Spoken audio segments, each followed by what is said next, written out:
chips, don't let the salad win. Nicky Thomas, the magic little man, walking. Oh, he scored! Ian Ross! Bennett, and that's a second for Wrexham. Yes! David Davis! What a goal! Conley! 1-0 to Wrexham. Oh no, it is, and it's in the back of the net. Andy Burrell. Williams! Ashley Williams for Wales! What a turn! What a goal! What a goal from Hal Robson-Kanu! Go and wake your kids up. Something special is happening here tonight. Wales are going into the semi-finals of the European Championship. Juan Ugarte, Ferguson has definitely won it for Wrexham now. And here's Mendy! There's that racecourse roll again! Saved! Saved by Foster! Wilkinson's wonderful Welsh women have made history in Dublin. Bale steps up over the wall. Oh, yes! Wales have done it! They've reached the World Cup! Huge moment for Wrexham. Knox against Chamberlain. Knox for Wrexham! And there it is! Red delight! The Janeiro Adran Premier Champions of 2025-2026 are Wrexham Women AFC. Mullin! It's him again! Champions! Wrexham are promoted! The first team in history to eat more chips and not let salad win. Hello and welcome to the Eat More Chips podcast, the official podcast, one of the most recognisable flags in the Welsh football supporters universe. Excitement is growing as we barrel towards the start of the season, so I'm joined by these perfect purveyors of punditry. Yes, of course, it's Jamie and Daz. Hello, gents. Good evening. Evening. How are we both? Daz, how excited are you the fact that Star Wars A New Hope is being dubbed into Welsh? 50 years, to celebrate 50 years, it's actually being dubbed into Welsh. And what's more exciting, Chris Evans is Obi-Wan Kenobi. And his brother is playing C-3PO. C-3PO, yeah. Mark Lewis Francis is Darth Vader. What a choice. What a choice. Those of you who don't know Mark Lewis Francis, you will have seen him in English language films, loads of them, including the other trilogy, the third trilogy of Star Wars. He was in that as a member of the Empire, but he plays the voice of Darth Vader. I can't wait, Daz. I don't know about you, but I can't wait to hear Darth Vader doing evil in Welsh. It sounds going to be amazing. Come on, give us a Luke, I am your father in Welsh. Come on, one of you's got to do it. I think I'm just looking forward because I might understand what's going on now. So it's like all these years. No, I mean it's huge because I mean we were talking about it last night and we were just trying to think like chicken and egg. Who came up with it and who asked for it, or was it or did somebody say we want to do this in Welsh and we fill it with stars, or did somebody say we've got this idea, can we take it to Disney? I don't know. I'm just assuming that Disney's association with Wales is now just being extended because obviously Welcome to Wrexham has been such a huge success. Well, this is what I was thinking, you see, because obviously this has come from Welsh Assembly Government and S4C. And obviously the fact that the Wales Tourist Board, for want of a better word, are the ones who sponsor Welcome to Wrexham on Disney+. I wonder if there were conversations there where they said to Disney+, listen, how do you fancy, if we give you some money, how do you fancy us doing a Welsh dub of what is one of the all-time classic films of cinema history? Yeah. I wonder who will direct it. I wonder who will, I mean, George Lucas won't know what's going on. So, so I don't know. I mean, it's like you said, C-3PO is supposed to be able to speak 6 million languages. Now he speaks 6 million and one. Yeah, it was quite funny because I saw an interview with Llŷr where who plays C-3PO, and he said, "Well, I do an impression, but I'm not allowed contractually. I'm not allowed to do any. But he said, however, if you come to this bar and pay me £5, I'll probably do it for you anyway." So I thought, and that's it. That's the kind of thing. Anyway, I'm out Christmas Day for those of you interested. Even if you don't speak Welsh, Go and watch it because you all know it. You all know the film. You all know. I know the script backwards, upside down, and forwards, and all over. So to be able to hear it in Welsh, it's going to be absolutely brilliant. Anyway, I'm mega excited by that. Yeah, let's get back to the football. So, striker Sam Smith this week has signed a new contract until the end of the 2028-29 season, according to the Wrexham FC website. Sam, 28, signed a 3.5-year deal with an option for an extra year when he arrived at the club on transfer deadline day in January 2025. And now he has committed his future to Wrexham until 2029. Smith has scored 17 goals in 66 competitive appearances since his arrival, helping to fire Wrexham to promotion in his first season, and then playing a key role in our 7th place finish last time out. The former Reading and Cambridge striker has also scored 2 goals so far in pre-season this summer, notching the winning strikes against both Manchester United and Leeds United. He signed from Reading in 2025 alongside fellow striker Jay Rodriguez, and the duo helped Wrexham to 11 wins and 4 draws in the next 17 games to earn an unprecedented 3rd consecutive promotion. Smith scored 7 times, including winning goals against Rotherham United and Wycombe Wanderers, and of course that fantastic double on the day Wrexham sealed promotion, beating Charlton Athletic with a fantastic bicycle kick. After a disrupted pre-season, Smith has had to wait for his opportunity last season, but he seized it in the new year, hitting 4 goals in January and finishing the campaign with 10 in all competitions. Jamie, this kind of came out of left field for me because there was no kind of rumours about it. He's added an extra year, probably negotiated a bit more money, which I'm not surprised. A shrewd move by the club, this, to get his signature on paper now. Yes, no. I mean, I think it's unquestionably he will have increased his money, so I suppose that's a good reward for him. Probably, you'd argue, it'd be hard to argue that it's not deserved. I'm a little bit. I was a little bit surprised, about the timing of it and the length of it, because we have had a couple of instances recently where this kind of thing's happened, and we've ended up with players on long contracts that are not good enough to get in the team, or we're struggling to move on, or whatever it is. But look, at the moment, he probably is our first choice striker.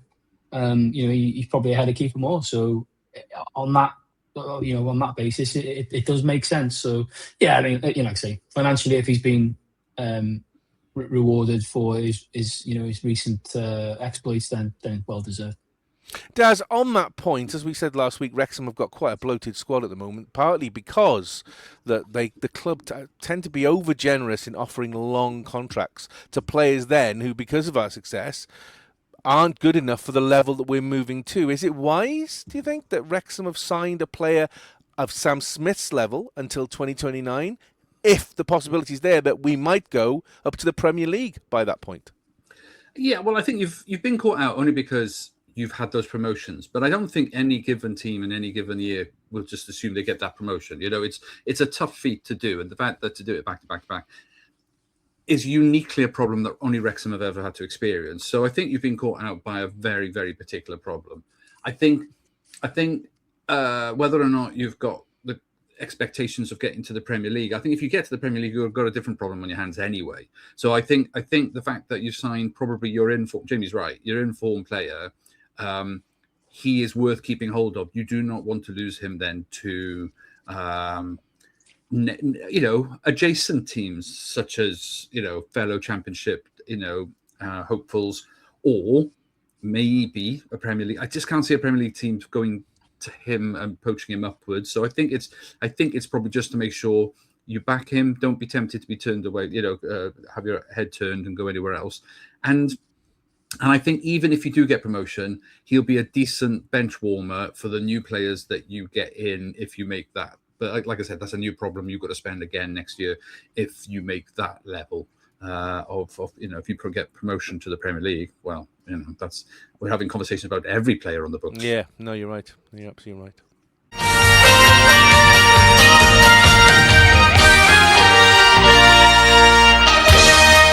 So there were a fair few games played by Wrexham men and women over the summer, and it's worth a quick review of each going through. Starting with the women, of course. They began with a few days in Ireland where they played Cork City FC and got a 0-0 draw, then played Cork City under-23s and won 5-0. 2 goals from Katie Barker, a goal from Ava Suckley, Maria Francis-Jones, and a goal from new signing Natasha Thomas. They then returned back to the Rock to take on American side Sporting Jacks, but that was a really tough test and they lost 5-0.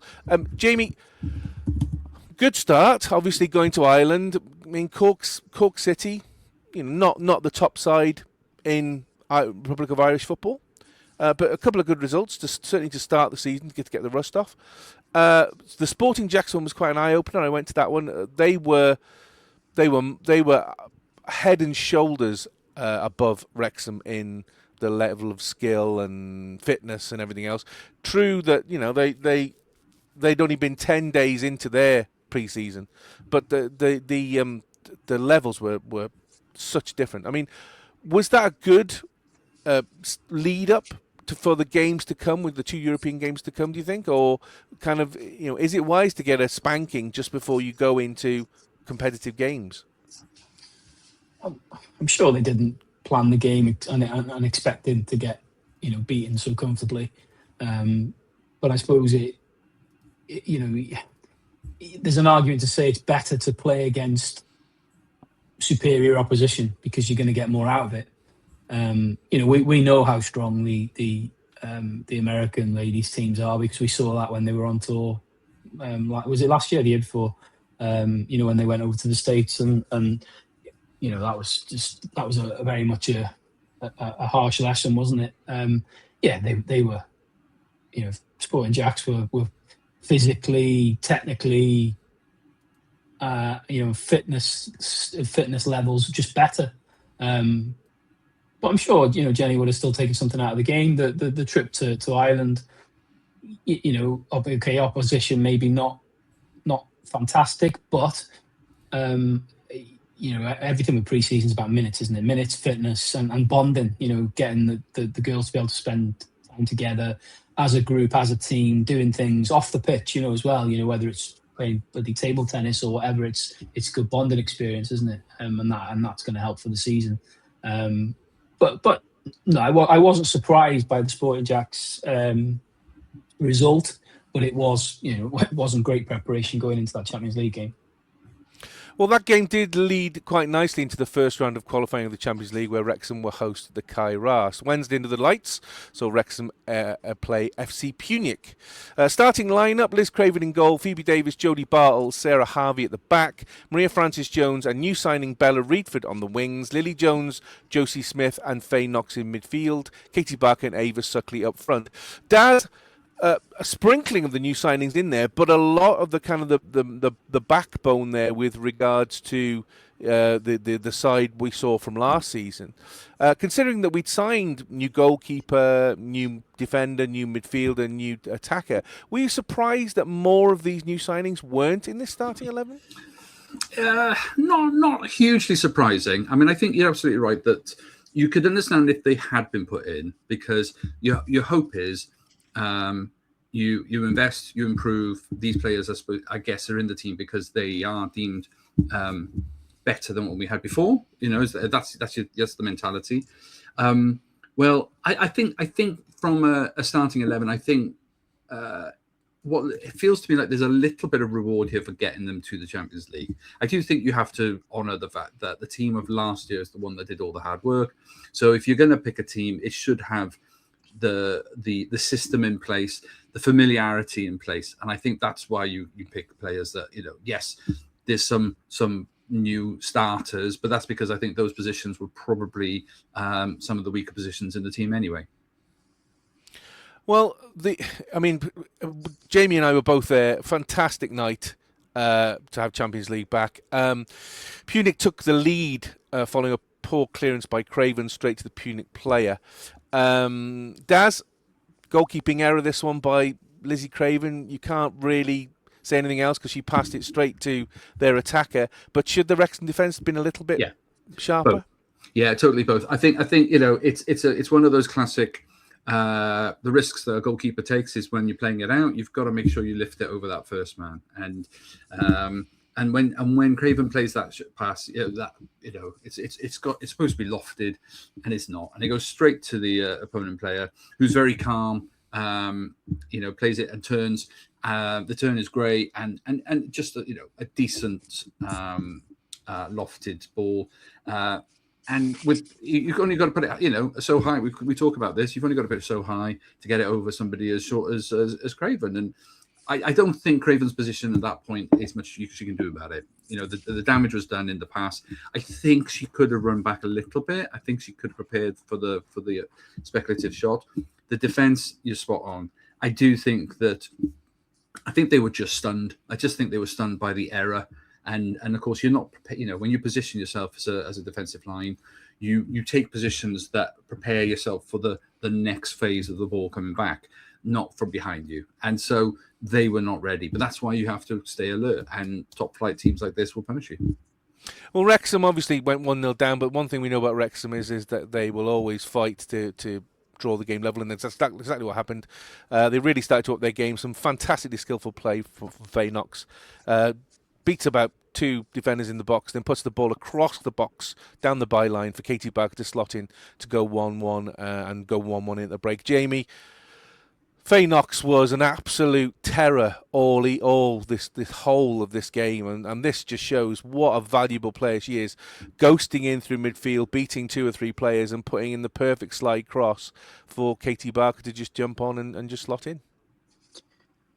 Yeah, very much continued in the same vein as how she finished last season. She was so good at the second half of last season, and like you say, she was outstanding in this game. I think once they kind of got to grips with it, I thought they were a bit sluggish at the start of the game.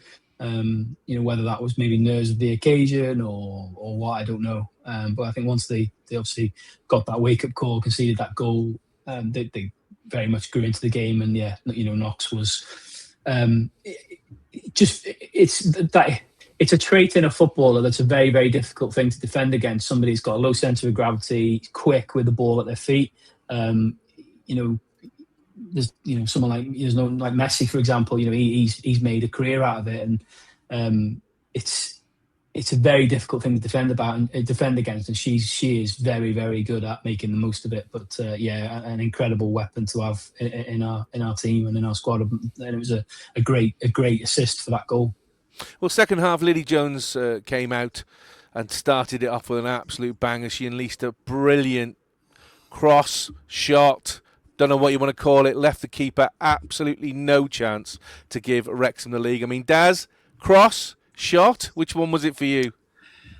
I still can't decide whether or not it was deflected as well. It's really hard to tell because the way that it lifts off a foot, it just feels like it gets a little bit of a weird trajectory. So I think it's a shot, but I think it's been assisted along the way by a deflection, which makes it so odd.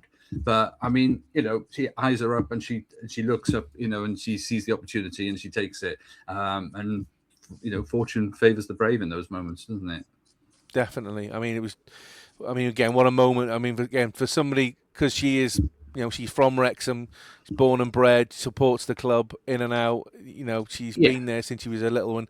I mean, for somebody like her to score, just fantastic. And she was ferocious as well. She made that opportunity as helped by, the tackling, totally. Midfield terrier that she is as well. So, she's not renowned for goals, but she had a couple last year and there was a worldie or 2 before. So we know she's got that in her locker. But what she does is give that impetus, that drive, that care, that by being one of your own, being local to the area, and has stepped up each time.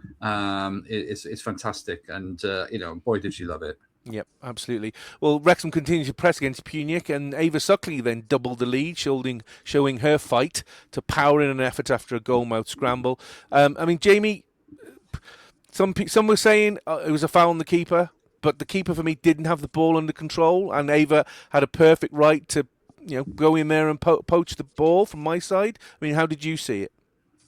Exactly that. It was a good poacher striker goal. Like you say, the goalkeeper, I don't believe, had full control of it, and therefore it was fair game. She was right place, right time. The most unspectacular goal she'll probably ever score, but they all count. They all count the same. So absolutely, what you'd expect your striker to do: play to the whistle and get in there where it matters.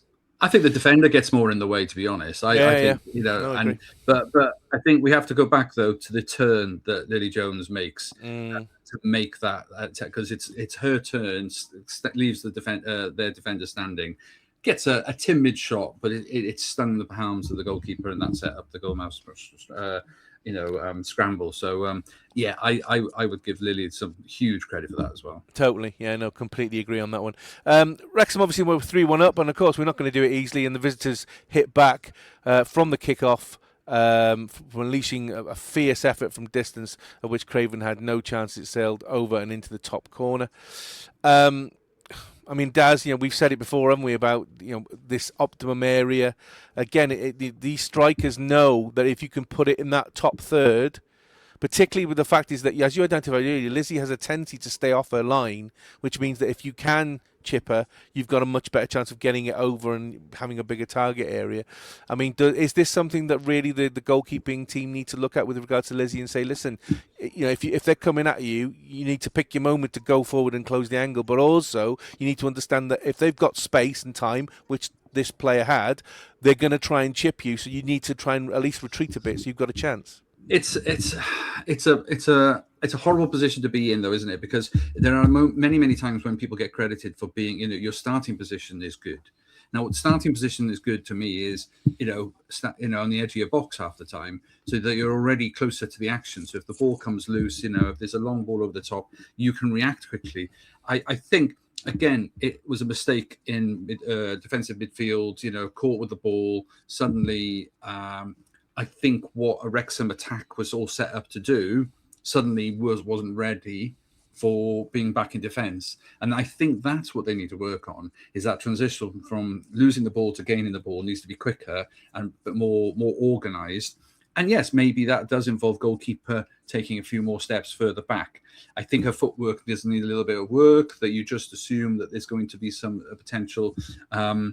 and you've got to trust your defence. But if the defence has got that bit of uncertainty, then the keeper feels like they might have to become that extra sweeper.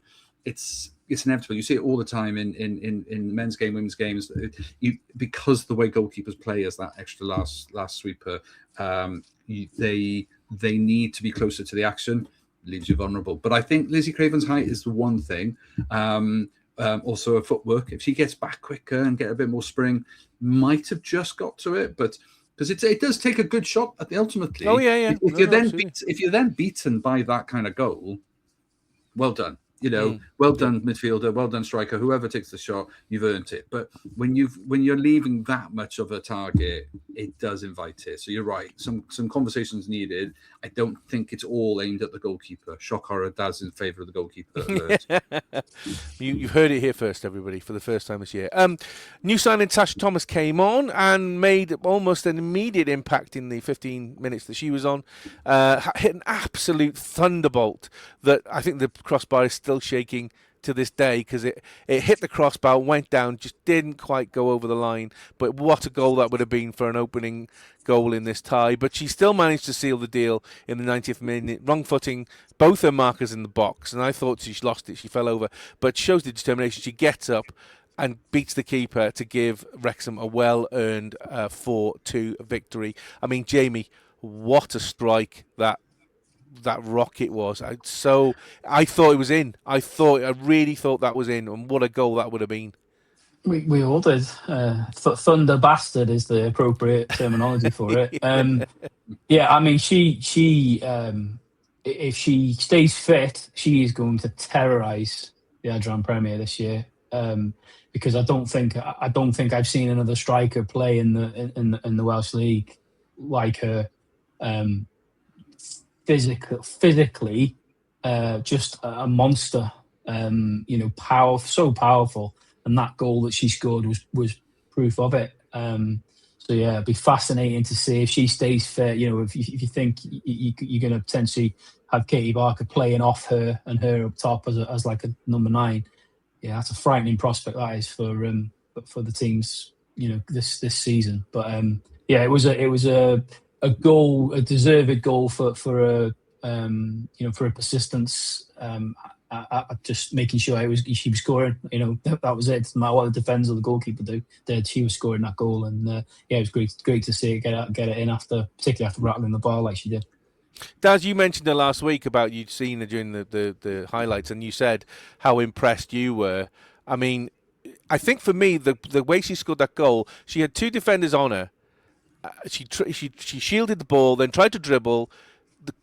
they kind of got the ball and she kind of went over, but the determination, she got back up, she took the ball back and still managed to poke a goal past the keeper to score. I mean, physical strength, determination. I mean, that she is going to be potentially quite a player this season, isn't she, for Wrexham? Electric pace as well. Yeah. I think what you highlighted there is that she had the awareness of where the ball was in that moment. Yes, she's looking, she's quick, she's fast, and it was just rewards for the fact that she was the most alert to the moment. And yes, she's got height advantage, she's pacey, strength. But what I liked was her position, her running off the ball. She was making space for the likes of Knox to fill in the gaps. Barker was, is going to love being that off, runner off that kind of player. Just one heads up, one sort of bit and nods to the Knox goal of the season that wasn't as well. The maziest of runs. Oh, yes. Was just a beautiful bit of football, individual effort, and just flicked it. I know. And it just went wide of the post. And if that had gone in, that's didn't goal of the mention season it. competition over. Absolutely, yeah. I didn't mention it on purpose because if it would have gone in, we'd have been speaking about it for eternity, and it was so close. Yeah, incredible amazing. Footwork. And I just think I think you've just got so much strength and depth now, whereas before perhaps it was just a few. The idea now that of having all of this reinforcement. Let's just hope those defenses can, the defense can get their act together, because I think your attack is looking very, very potent. It's like we're going to score more goals than you. So Wrexham women 1-4-2. Daz, first Welsh team to score a goal in 6 years. First Welsh team to get out of the semi-final of qualifications in 15 years since Cardiff Met did it. Certainly the first time since the reorganisation of the Champions League qualifiers. I mean, they've laid their marker, haven't they? They've managed to do what Cardiff City, the incredibly good side, who have absolutely dominated the Adran Premier for 3 years, were totally unable to do. They couldn't win and they couldn't score. Yeah, but I think what Wrexham have managed to do was to play to their strengths that they've been building on, and so they didn't change their game plan. They didn't try to sort of like park the bus and try and play the cup game of it all. They went out and played their best football. Now, there were some early warnings early on in the first 10 minutes. There was a couple of chances, so they rode their luck a little bit. But as soon as they got their heads, once they got in front, they managed to sort of manage that game. I think, those errors, if we can get rid of those, then I think Wrexham have got a very, very good chance of being this really difficult team to beat. But no, take no credit, credit away from this team. Such a landmark. I appreciate playing at the Kairos. Was a great opportunity as well. It's not just the Rock; it's playing at these big tournament games at the big ground is going to be really important for them as well. So the fact that they've got that as an option, bodes well for the future. It was great as long as you weren't sat next to some muppet with a massive drum. Now, I was going to bring this up, and I did see the camera pan past twice. I think I saw it in the highlights, and twice there was a guy suspiciously similar to yourself there, Si, with a drum. Yeah. You sure it wasn't his stomach? No, it wasn't my stomach. No, it was definitely a drum. Yeah, because it's a new addition for the year. Yeah, I figured that the Ultras needed to go to the next level, and the next level is always to get a drum. After that, the next level is to get a band like the Cumbria Red Wall has. I think it's going to be that's a long way off. I think. I am not playing the triangle again. No, but Jake, can you be that guy at the front with the loudhailer with the shirt off, just sort of conducting the crowds, never looking at the game, but just conducting the crowds. I'm more suspicious of the white gloves he had on, to be honest with you. Yeah, they're not. I thought he was going to break out into some miming. I was doing betting, 5-2, 5-2 on, 5-2, 5-2. They're in the bin now because they've got a massive hole in them, so they've gone in the bin. I just figured that it was an idea I had over the summer, and I have a friend who has a music shop in Newport, and I said, "You haven't got an old drum, have you?" And he said, "Funny enough, yes, I've got a marching drum. You can have." and I got the skin printed up, and so the aim is to try and get it to every Wrexham women's game for this season and make as much noise and be as much of a nuisance as I possibly can. And Jamie is well aware of what that is because, as you say, he was standing next to me in this semi-final match for that. Yes, but look out for the drum, and I'm sure it'll be great. So brilliant that the women managed to obviously get through to the final. The final was versus Riga FC, who had beaten Glentoran FC 4-1 in the other semi-final, also played on that day. Jenny Sugarman made 2 changes from the Punic win. Lydia Salloway, the new signing who's on loan, replaced Phoebe Davis, and Natasha Thomas actually started the game, but she replaced Josie Smith, which meant we really stacked up front with having Barker and Thomas up front, Suckley just playing off, Knox obviously then playing in midfield as well. So it was a heavily stacked attack, and Salloway obviously brought in defence. I mean, Jamie, were you kind of surprised to see Phoebe and Josie out, or are you kind of thinking, no, I think this is Jenny taking on what was a very, very good Riga side? I wasn't overly surprised to see the changes. To be fair, I didn't get to watch the full games. I was working, so I've only seen the highlights of this game. But I wasn't surprised that she went with the team selection that she did, and I think up until half time, she was sort of indicated in the team she selected. I think because I think we held our own in that first half. It was just, I think, when the second half kicked in, obviously it whether it was fatigue or just that little bit of extra experience or a bit of extra quality, I don't know, but I wasn't too surprised at the changes for this game. If we'd have beat them, we'd have been calling her a genius, wouldn't we? So it is what it is. But no problems. Well, it was definitely, as Jamie just said, a game of two halves. This one, Wrexham made a very positive start from the outset and found themselves ahead after only 8 minutes. Faye Knox's free kick wasn't cleared away by defence. That allowed Lily Jones to hit a sumptuous half volley into the top corner. Her second European goal in as many games. Daz, that makes her one of the most senior Wrexham players to score in Europe. In the history of Wrexham in Europe. But again, you said it earlier about her tenacity, Lily Jones' tenacity, but this was lovely. This was a perfect, again, Faye Knox doing her thing, stung the keeper's palms, and then up steps Lily to just drop it on the half volley and pop it in the top corner. I mean, what a goal. What a goal.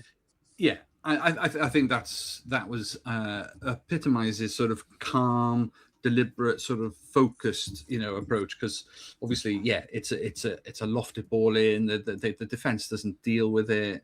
It bounces out or comes out to the edge of the of within inside the area, and she just leans back and just gives it that lovely little bit of a guide, guides it into the top corner really. So it's not like a thunderbolt or anything like that, but it's about being in the right place, being alert, and again, it's Lily Jones. Loves scoring, loves playing for Wrexham, full stop. But loves scoring even more. So absolutely credit to her. It was a great finish. Well, Riga began to create half chances because they had some seriously good players, particularly their number 10, who, she just scores for fun from that point of view. But their chances were really not really testing Liz Craven, just kind of being a bother. But and at the other end, Wrexham was still creating opportunities. Knox managed to float into a pocket of space on the edge of the box and fire a rocket towards the goal, but their keeper managed to claw the ball away. Thomas was next Wrexham player to go close. The Jamaican international got on the end of an Ava Suckley fizzing cross into the box, but she couldn't quite guide the ball onto target as Sugarman's side went into the break ahead 1-0. However, 10 minutes into the second half and the game had turned in Riga's favour. 6 minutes in, Miami Oi, I think that's how you pronounce it, headed home from a Shiori Kaito cross before Kuma Brima, who is the number 10, who was actually terrifying, snuck in and put the ball past Liz Craven 3 minutes later. With the lead, then Riga were absolutely on the front foot, and Wrexham started to really wither as they looked tired. They looked really, really withdrawn. Riga were then able to find the third after the hour mark as Laura Calese passed the ball into the net from a low cross. Wrexham kept pushing to try and and reduce the deficit, but instead it was Riga who found the fourth, Cato with a firm hit from inside the box, and Wrexham lost this game 4-1. Jamie, Wrexham do have limits, and I think for me it really showed in the second half, because second half they just looked done. They looked spent for me. They had no energy. They kind of lost their spark. They tried really hard, but Riga just were all over them, which I'm not surprised about, because Riga were 18 games into their season on this game, because the league where they are, the Armenian league, starts in March, so they've been playing in their league for months, and I think it showed, because their match fitness, for me, Riga's match fitness looked much better. Yeah, well, like I said a minute ago, from only seeing the highlights, that's certainly how it came across. It looked like the first half was very much an even encounter, but the second half was all one-way traffic. What you like to say, whether the Wrexham team lost their legs a little bit, whether it was just a little bit too much physically for them. It's a great point about the fact that they're 18 games into their season, because that's going to have an effect. You've got to remember that. You've got to remember that the Wrexham women's team is. Yes, I know we've got some full-time players, but still a semi-pro outfit. So not training all day every day, and had played 3 pre-season games and then the game against Punic a couple of days before. So still very much building up to the fitness levels as well. But I think you've got to just acknowledge that little bit of extra quality, haven't you? I mean, you called it out there. They're number 10 from what I saw in the highlights in the second half. Just absolutely, it was just like the Roadrunner on steroids. It was just unstoppable. She scores for fun. She scores for fun. Yeah, Kumabrima. She really does. Yeah, Latvia. I think Riga's in Latvia, by the way. Sorry. Yes. Apologies. Yes, I'm thinking of Punic. Punic's Armenia. I mean, the Punic in Armenia. They only play 18 games in the whole season, and they won every one of them last year. But I suppose that just shows the level of that league is that league. I think Latvian league is clearly another level. But you say that, but ironically, we're recording this on the Wednesday. Riga are playing Koj tonight in Denmark in the second round, and they've lost 4-1. Yeah, well, and then that shows the Denmark. I think I don't want to sort of dwell on where is the Welsh league on the league tables of leagues. But if you think of Denmark, and they're not a top flight European side, and then you've got Latvia, and then you've got the Welsh league, I think we've got a lot of work to do as a nation of clubs. Which we've got to start somewhere, and this is already, like we said last week, is lifting the team is lifting the league. Hopefully, let's just hope that everybody can get pulled along with that excitement. Well, Daz, obviously this is disappointing for Wrexham, but as I said earlier, we've gone for much further than any women's team has done in 15 years. Will Wrexham deem this to be a disappointment? Because when you look at the end, all the players were in tears. Faye Knox was in tears. When you look at Jenny Sugarman's interview after the match, she is very, very emotional that she's lost. Okay.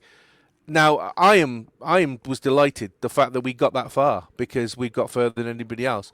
But it just shows, I think, doesn't it, how much ambition Wrexham now have. The fact that they go further than any women's team in 15 years, and still the level of disappointment. I mean, will this when everything settles down, is what I'm trying to say, when everything settles down, will they see as what they've done as a triumph, or will they see it as a disappointment? No team likes to lose. No team likes to lose in that way, because obviously it was a convincing win in the end. And you're right, it's quite the achievement. And the tough thing is, you've got to wait an entire year now. First of all, you've got to win the league again, and then get your chance to play. Now, it is back to good old-fashioned Champions League feeling about it. You've got to win the league, and then you get the prize for it. Will they reflect on it as an achievement? I think so. I think there was an opportunity missed by having the whole semi-final finals, being at home for those games. Yes. Is probably an opportunity you can't guarantee each year. No. So that was an opportunity missed, but I think it probably came too soon for them. I think this is exactly where they are. I think there was no surprise for me. It didn't feel a surprise in the results. I think it was it's reward for where they are, and we now know where they are in relation to the next level. So can they lift themselves ready for next time? Pending winning the league, of course. And yes, of course, you can see that disappointment, because that's the whole point, isn't it? Is to win the league, get in the Champions League. You don't get these opportunities all the time. And there may be players in that team who won't get to do it again. If progress moves on or careers change. But I think they should be pleased with themselves, but I think it's exactly where they should be. I mean, the good thing is the Wrexham have raised the coefficient for not just themselves, but also for Cymru women's football, because we were right down the bottom, and I think we moved up 4 or 5 places, which at that level, that's quite a jump, because it takes a lot to go up when you're at the bottom of the pile and whatever. So I think they should be massively proud, and it's something that they can strive for next year, because I'm sure they will have learned some very, very valuable lessons. I think you're right, because obviously if we do win the league again and we go through to this next year, it won't be at home, guaranteed, because it was 10 years since Wales hosted it last, which was at Cardiff. So we won't get it again. We would have to go away, and obviously that'll be a lot tougher. But great night for Wrexham women at the Kairos, and great to see European football. Wrexham men started their pre-season run with an away trip to Wisla Krakow, who were celebrating their 120th birthday. A fairly decent performance. The penalty saved by Arthur Okonkwo. Wrexham came away with a 0-0 draw. Next, Finland and the Olympic Stadium in Helsinki to take on Manchester United. Although there were some first-team players missing for Man U due to the World Cup, they still had a strong side out for the first half. Only one goal broke the deadlock as O'Brien nutmegged Harry Maguire. Did I laugh? I laughed like a drain. Nutmegged Harry Maguire for Sam Smith to tuck it in at the far post. Wrexham won 1-0, making it 2 wins from 2 in our last 2 meetings against Manchester United. Man U, shit 'em. The team then jetted off to Tampa to start off their US tour, taking on Leeds United. Cymru internationals Dan James, Ethan Ampadu and Joe Rodon starting. Harry Wilson came off the bench for Leeds. Wrexham kicked off, and Leeds had not touched the ball before the Red Dragons took the lead 32 seconds. Brunt broke the line with a through ball to Broadhead.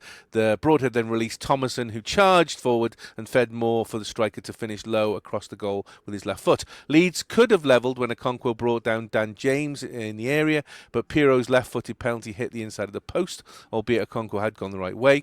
Against the run of play, Wrexham were back in front. Kanamatri bursting through the tackle in the middle, coolly rounding Alex Cairns and slotting in the far corner. Leeds levelled at the start of the first half stoppage time again, however.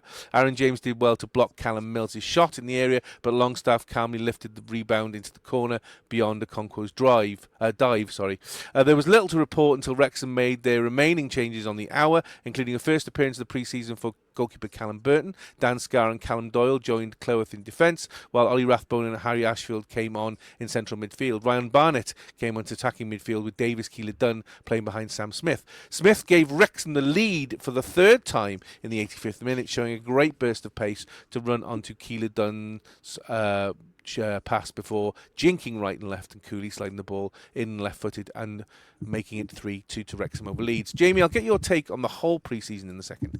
3 games played, a draw and 2 wins against teams like Manchester United and Leeds. I know it's only pre-season, but how pleased were you with this set of 3 results? I think overall, I think it's been good. I think it's been a good pre-season. I think when you consider the opposition that we had lined up before we left, and the travelling involved and the locations that was taking place, I don't think many people would have argued with you if you said, "Oh, I'm not expecting to win any games during this pre-season," when you consider who you were playing. So I think the first game against how do you pronounce it? Wisla Krakow. Wisla Krakow. Yeah, I mean that looked a great event. Well supported by the locals. Obviously, them celebrating their anniversary. Good for because it was obviously in Europe. A lot of Wrexham fans were able to go. I know you went, and many others. So that looked a good trip.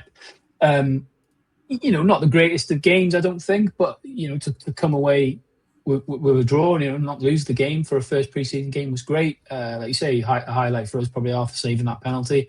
Well, I say saving that penalty. I've watched it a few times. I'm not convinced. Was it a save or did it just hit the post? I don't know.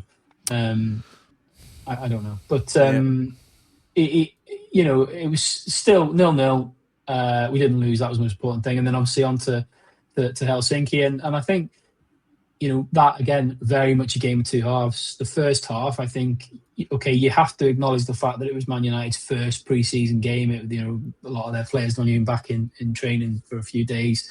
But you look at some of those players that played the first half of that game, and they are, multi-million pound players. That first pre-season game or not should be tearing us a new one.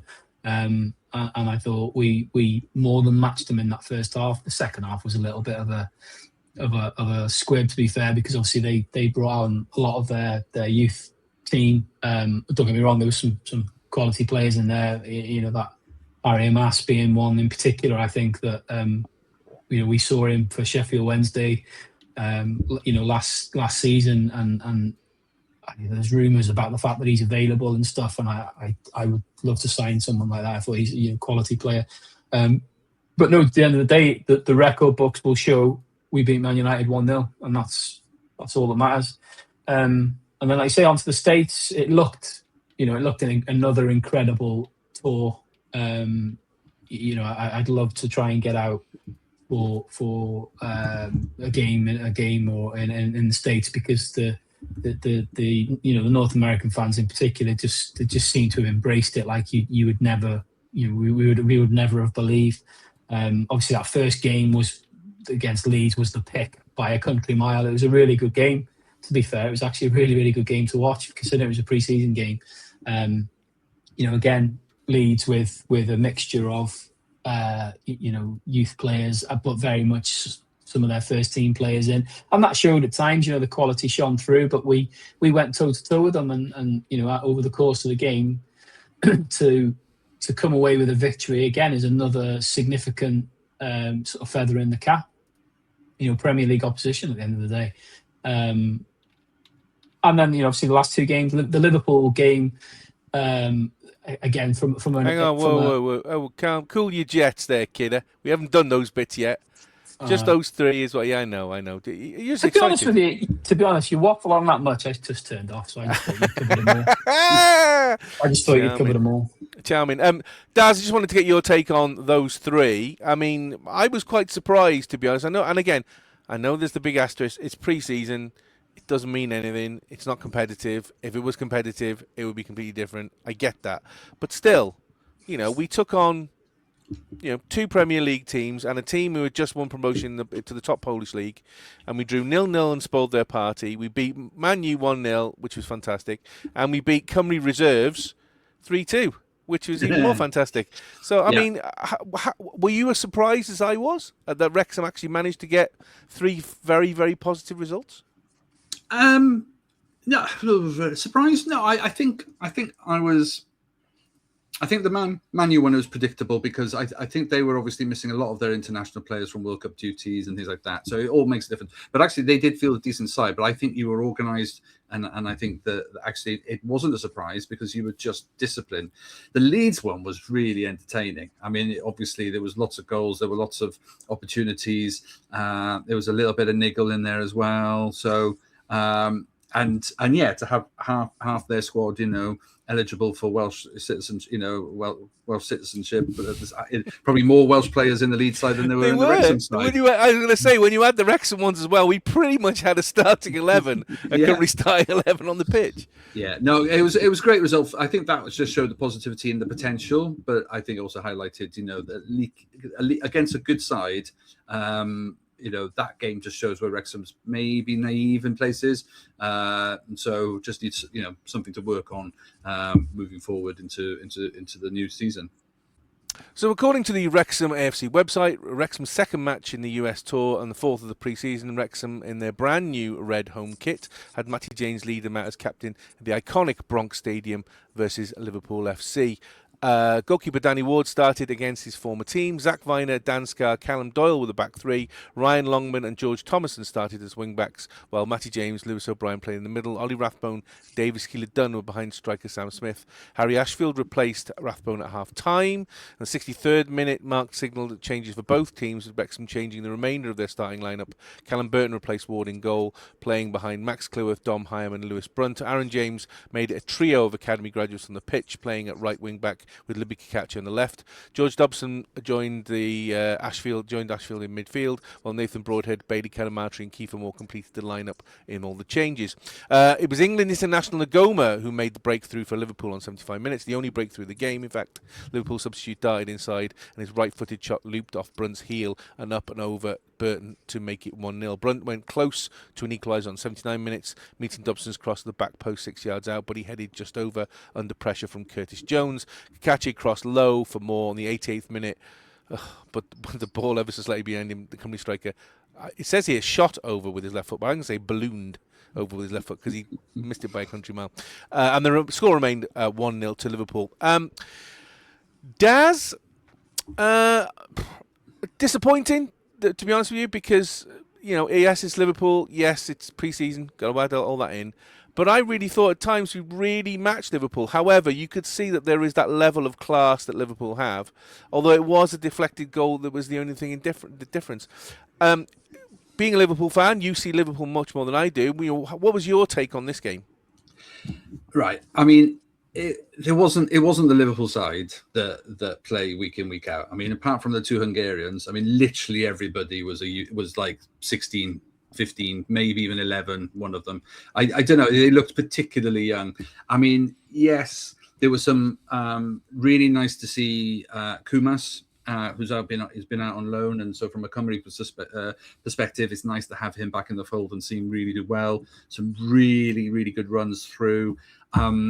Because Szoboszlai wasn't at the World Cup, he was able to play the whole game and sort of pull the strings. And it was, you could see he was the world-class player on that pitch.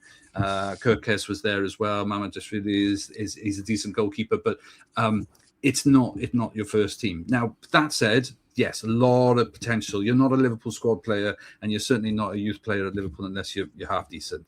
And there's some really good fringe players that I've seen come through on cup games, seen them play league games. A couple of them have been there for a couple of seasons and been away on loan, so it was nice to see them come back. And so this was, a different kind of test, I think, for Wrexham, because I don't think you could have even done any homework on any of these players, because there isn't anything to be seen on them because they're just not playing for the Liverpool sides that we know.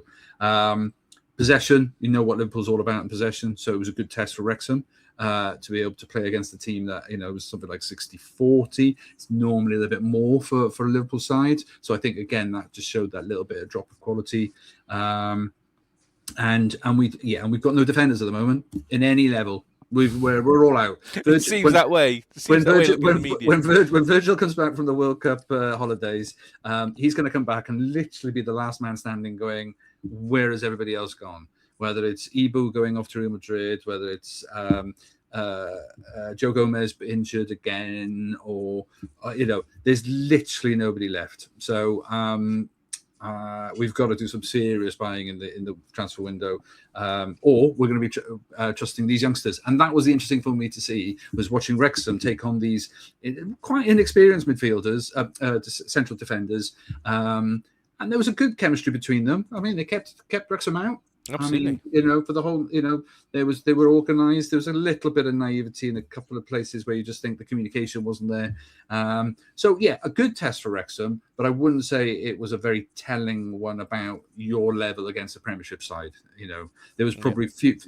Man U probably had more first team players, and Leeds certainly had more first team players, as did Sunderland. So I think this was probably the weirdest of all the games in terms of trying to pitch yourself against top flight opposition. Jamie, weird, I think, is exactly the thing, because it was in a baseball stadium in the outfield where the pitch looked like it more like a bowling alley. It was that long and thin, to be brutally honest with you. I mean, Wrexham didn't come away with the win, but a lot of players got a run out. 2 different pre-11s across the 90-plus minutes. Good result for you, this one, or just a kind of a glorified training match? No, I think it was a good result. I think Daz has done a great job really there of summarising the kind of Liverpool team we faced. But the key thing that he said there, and I think the thing you've got to remember is that these lads wouldn't be on Liverpool's books if they didn't have something about them, and you could tell that.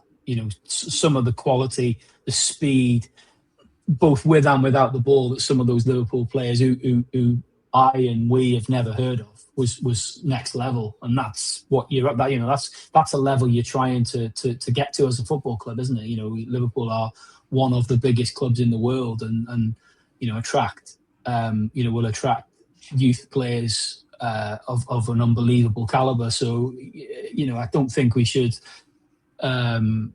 overlook the quality of the opposition. But again, Daz is absolutely right. Szoboszlai absolutely, literally ran the game. I mean, you could literally tell that he is a top Premier League world class player, because he absolutely ran the game.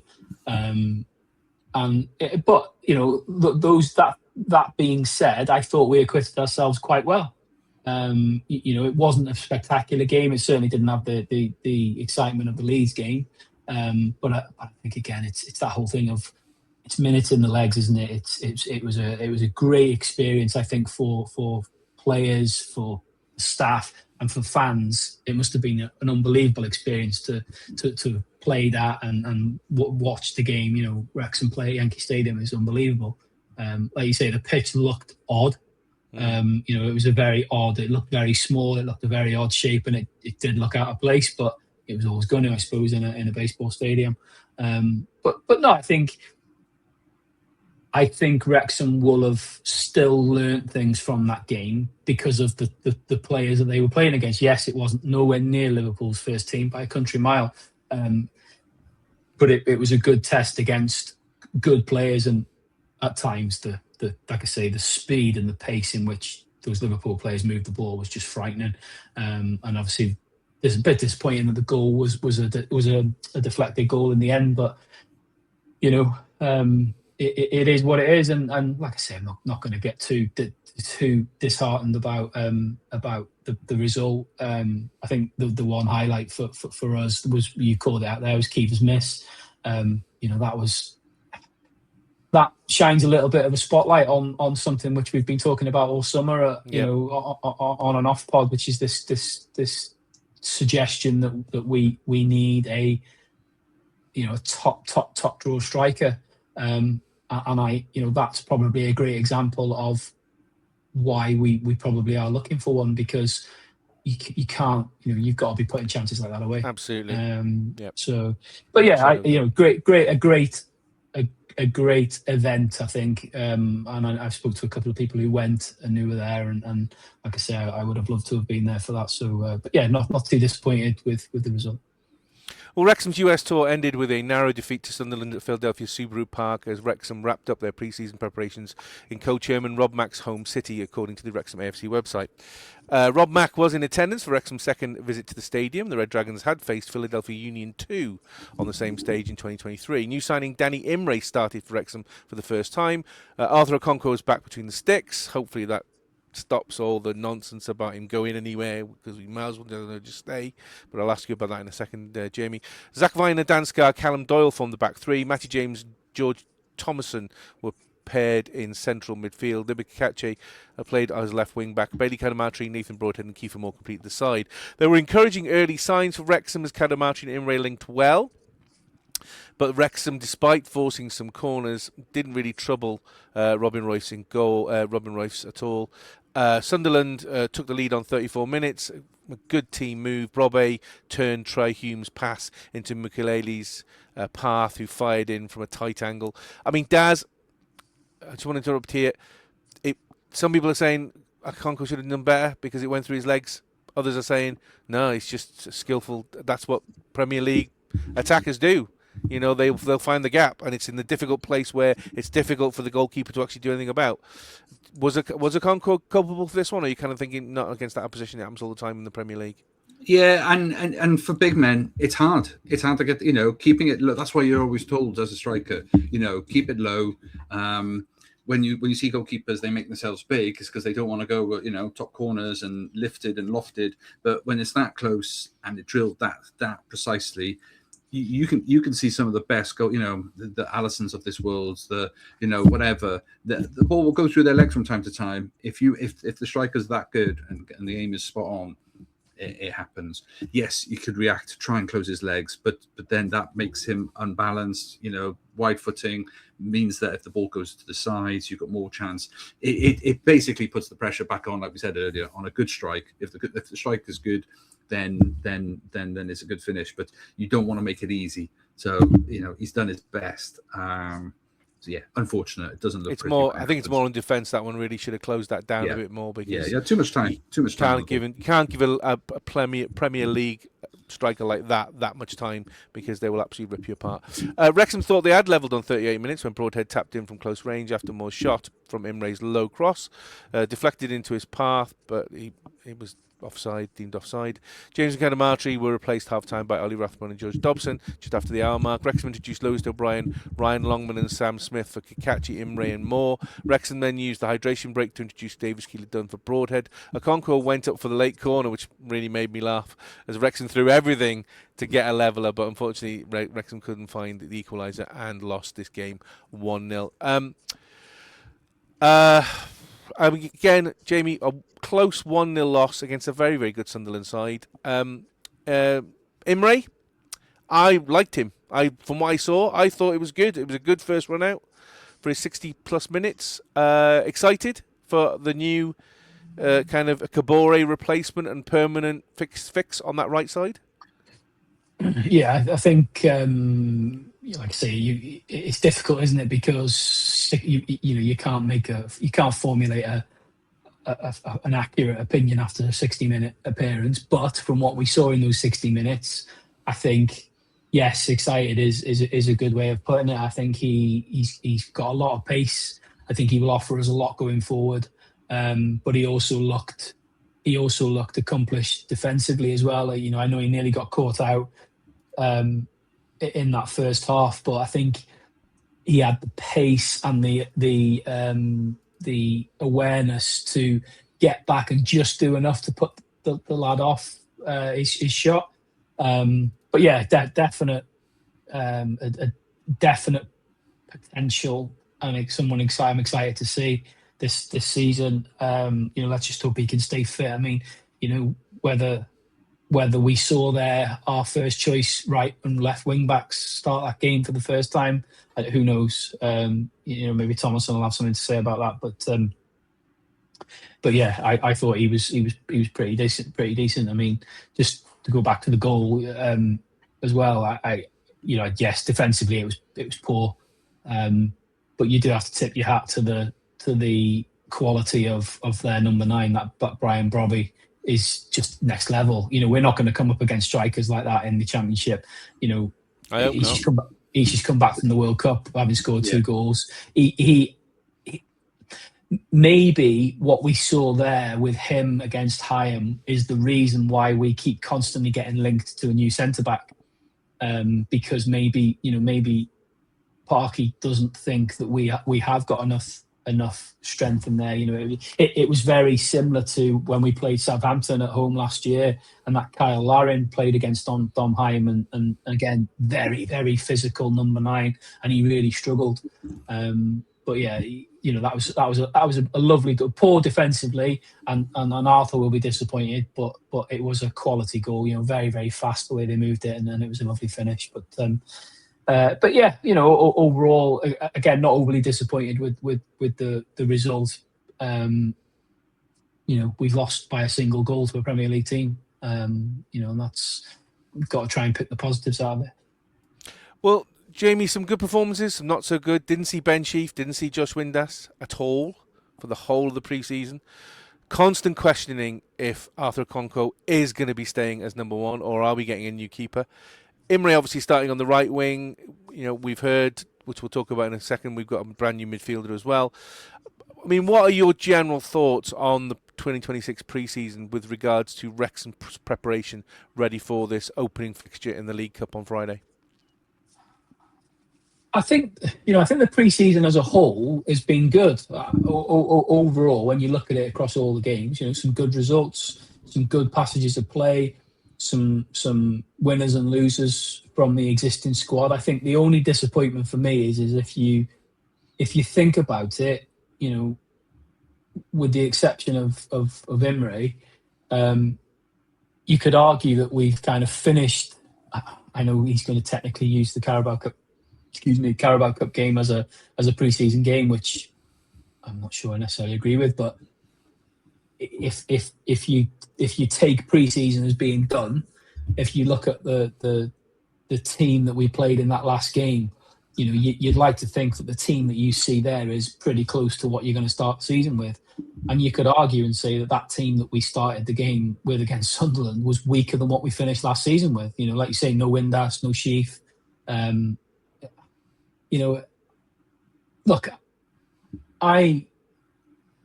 we have to trust Parky, we have to trust the club, we have to trust, what will happen between now and the end of the transfer window. But I do think we are still a good 2 or 3 quality players short of where we need to be if we're serious about trying to better our position from last season. I think if you look at some of the teams that we're going to be coming up against next season, it's crazy. But I think, it'll be interesting to see, when we have this conversation in a few weeks' time when the transfer window's closed, it'll be interesting to see what our squad looks like then. How different will it look to what it is what it is today? Like you say, we've got one new signing who's played 60 minutes and another new one today, which we'll talk about in a minute. But I still think we need a few more pieces in the jigsaw. Daz took on 4 Premier sides, beat 2, losing 1-0 to 2. But as Jamie just said, we're not doing a huge amount of business in the transfer window, certainly not compared to a lot of the other Championship clubs. And you see that the financial power, the likes of West Ham, Wolves, Burnley, Stoke, Middlesbrough, even the likes of Preston and Swansea are doing at the moment. Wrexham are definitely well down that bottom third. I know we talked last week saying, well, we kind of did a lot of our changing last season. But as Jamie said, we didn't finish last season particularly well. We lost out only just on the playoffs, but that was part of a trend that was going over the last 5 or 6 games where we were fighting to get points rather than being in a comfortable position where we felt we could be in the playoffs comfortably. And that's only going to get worse this season with the amount of teams that I've just listed. Do you think Wrexham need to do some business in the next 3 weeks to really compete? Or do they have to just consider, well, you know what, we're just going to have to settle and be mid-table and possibly miss out on playoffs for the second year running? Okay, I think this is going back to a conversation we had last year or, at the end of the last season where I'm not entirely sure you want to go so fast, so quickly to get into the Premier League. I still feel like there's an element of you've got to just build and consolidate. I think when you say, do you need new players? No, I think you will have new players. 3 or 4 weeks, what is it? 3 weeks, whatever, left the window. Yep. It's that's a long time in the transfer window, so a lot can happen. I think you will get some new players. Whether or not they're the players you need, whether or not they're players that will fit in. Because, of course, don't forget, the slow start of last season was because half your team didn't know each other.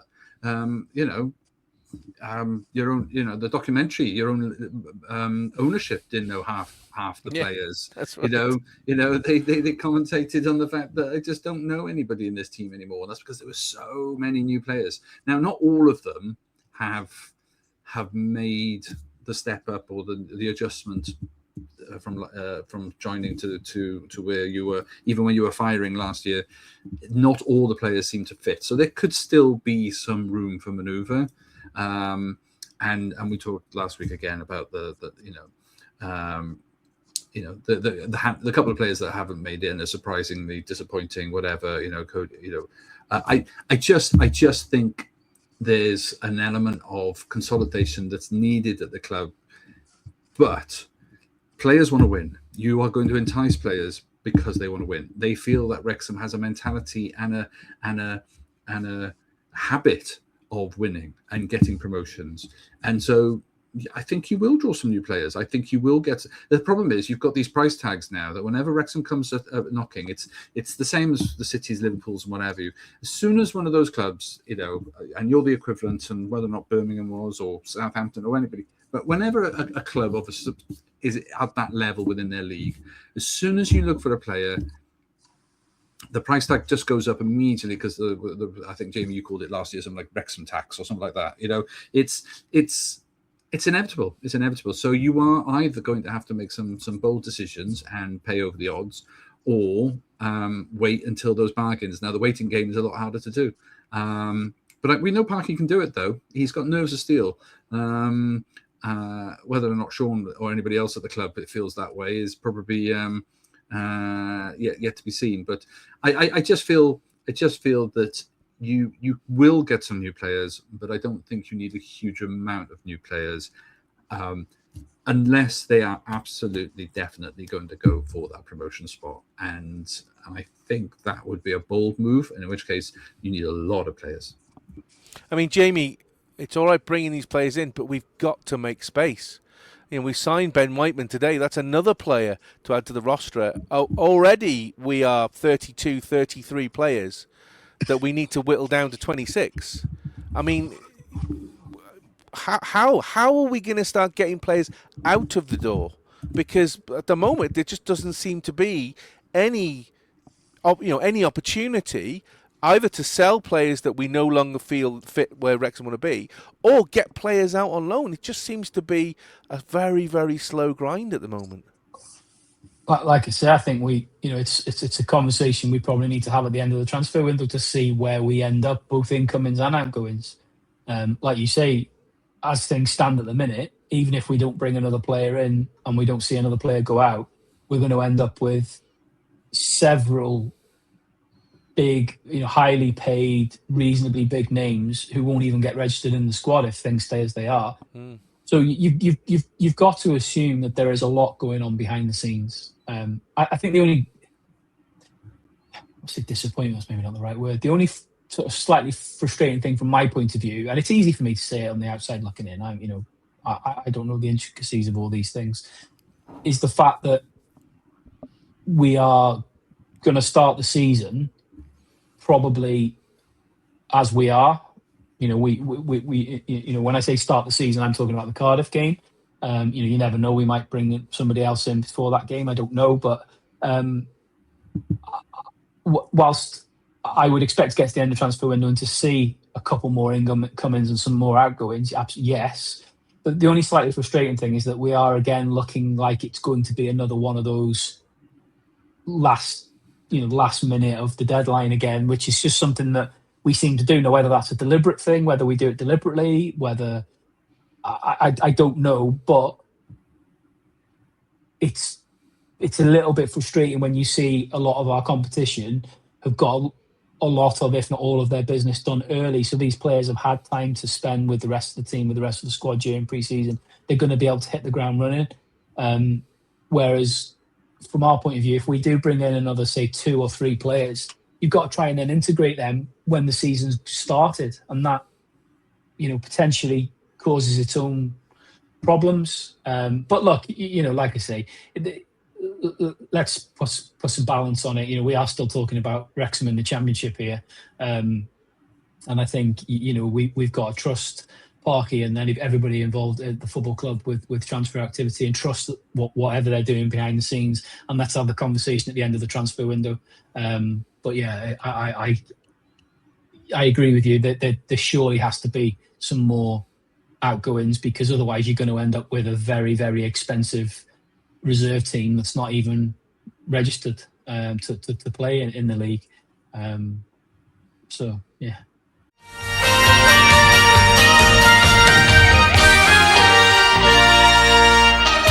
Now on the Eat More Chips podcast, it's time for today's newspaper, tomorrow's chip paper, where we catch up on Cymru and Wrexham football news. First up, Wrexham AFC Academy secured a 3-0 win over Bristol City under-21s at Bristol. Goals scored by Rio Owen, Jack Jones and Julian Wiedecki Estima. Their final pre-season game was versus a Polish development side, Śląska Polska, at Darland on Tuesday, and Wrexham came away 4-0 winners, 2 goals apiece from Julian Wiedecki Estima and Seb Severamuto. Wrexham Academy opened their EFL Youth Alliance League campaign at home to Grimsby Town under-19s this Saturday, the 8th of August. Daz, quite an impressive win over the Robins and this Polish scratch side, making it 5 wins from the last 5. They're getting up to speed quite nicely for the start of the season. Yeah, I mean, Bristol are a good side, historically a good academy side. A lot of young talent comes through that because of who they are and how they get a good catchment for Wales and West. So, no, I think that's all you can ask, isn't it? Is to get those results in. It'll be interesting to see then how they fare against the other sides. I don't know enough about the Bristol City, those particular players, whether or not they fielded their first team, second string, or anything like that. But I can't see why you wouldn't field a first team.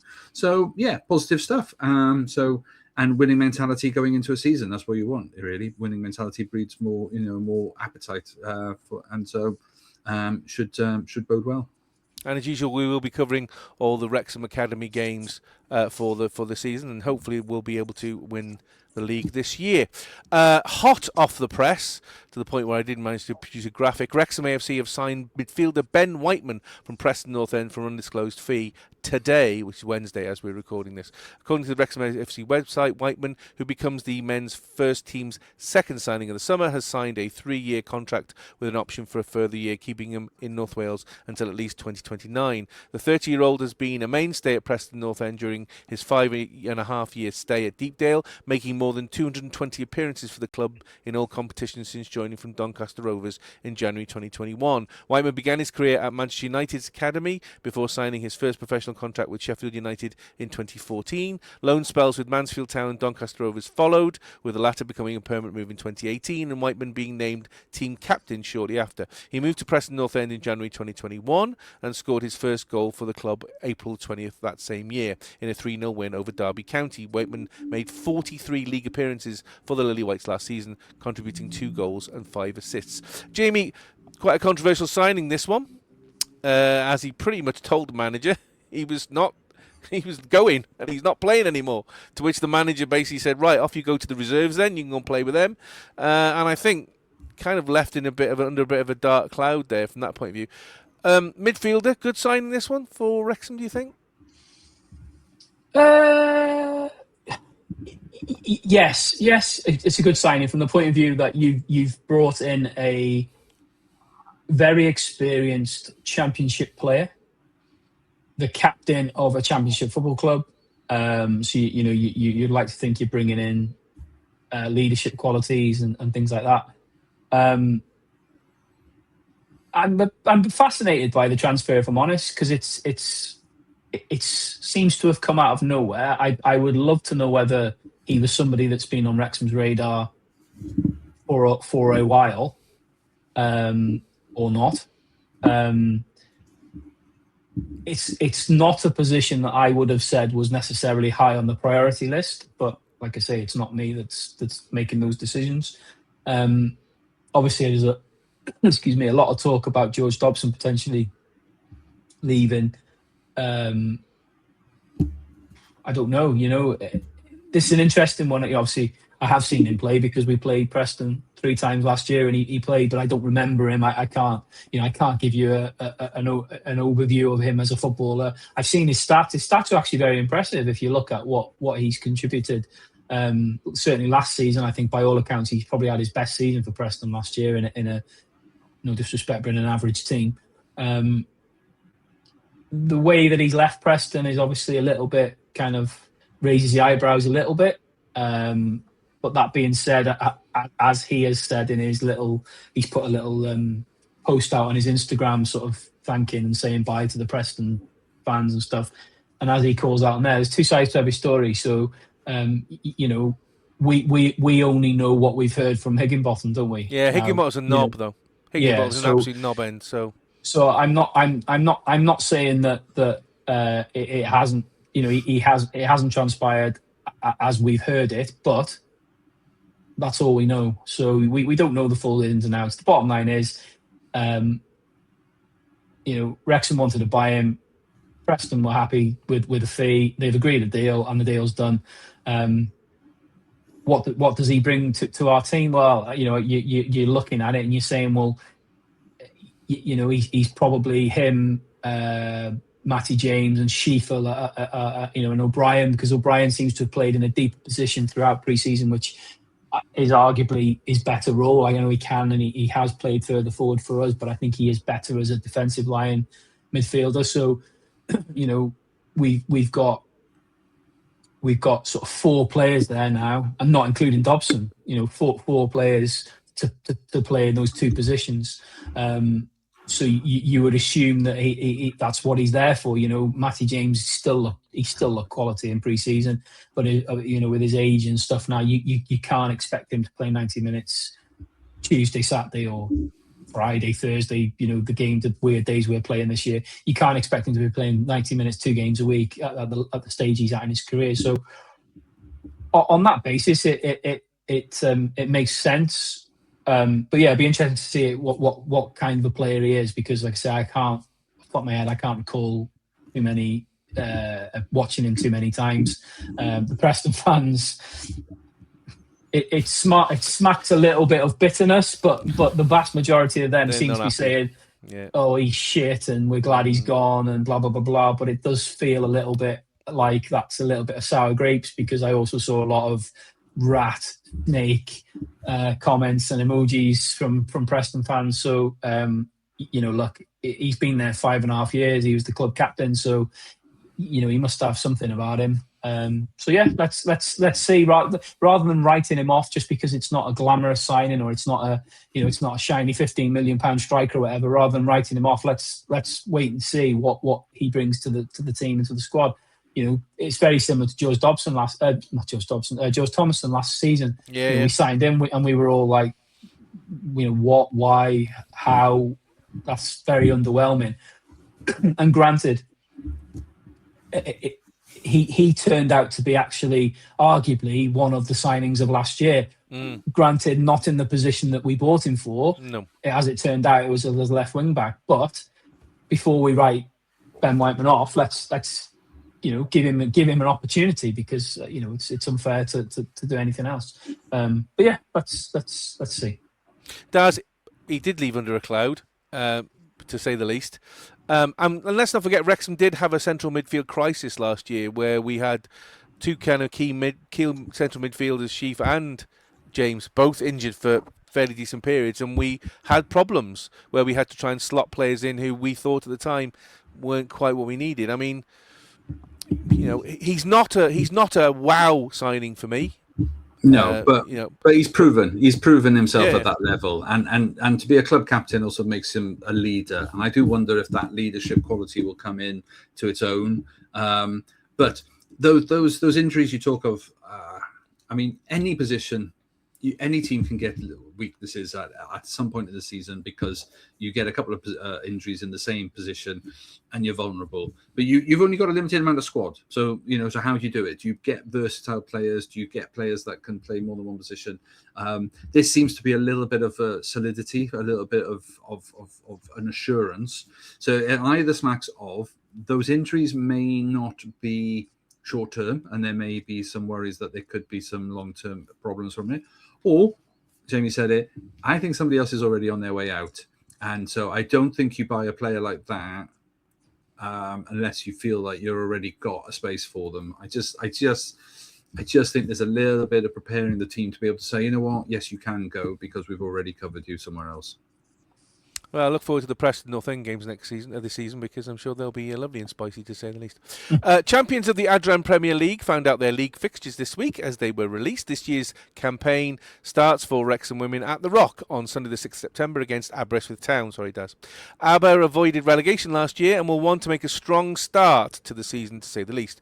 Other games on the opening day: Barrytown United versus Britain Ferries Llansamble, Cardiff Met versus the New Saints, and the blockbuster that is Swansea City versus Cardiff City. This year played at the Thermoglaze ground, home of Garden Village AFC, just outside Swansea. No, not the one in Wrexham. For those of you who think Garden Village is actually in Wrexham, which it is. 13th September sees Wrexham travelling to Cardiff City Stadium to take on Cardiff City in what will also be broadcast on Scorio at 5 p.m. BST. Last game of Phase 1 will be the return leg versus Aberystwyth Town at Park Avenue on the 31st of January 2027. Wrexham have also announced 2 more friendlies before the season starts, both at the Rock. Sunday the 23rd of August, kick-off 2 p.m. BST. They'll welcome WSL 2 side Watford. What is a double-header, as the men also host Watford the day before the first home game of the season. Then on Thursday the 27th of October, kick-off 7:30 p.m. BST, they take on WSL 2 side Wolverhampton Wanderers. Both games are at the Rock, and it's £5 for adults, an absolute bargain, to say the least. Daz, when the fixture list dropped Monday, do you think the Aberystwyth management would be pleased to have to open the season away to the champions? I mean, I think every game is going to be a challenge for Amber, apart from maybe two. It's going to be a three-way battle for the bottom of the table, I think, again. But I think, you know what, there's no harm in getting that toughest game out of the way. Was it last year or the year before? They had Cardiff, first game of the season, champions, and they held them to a draw.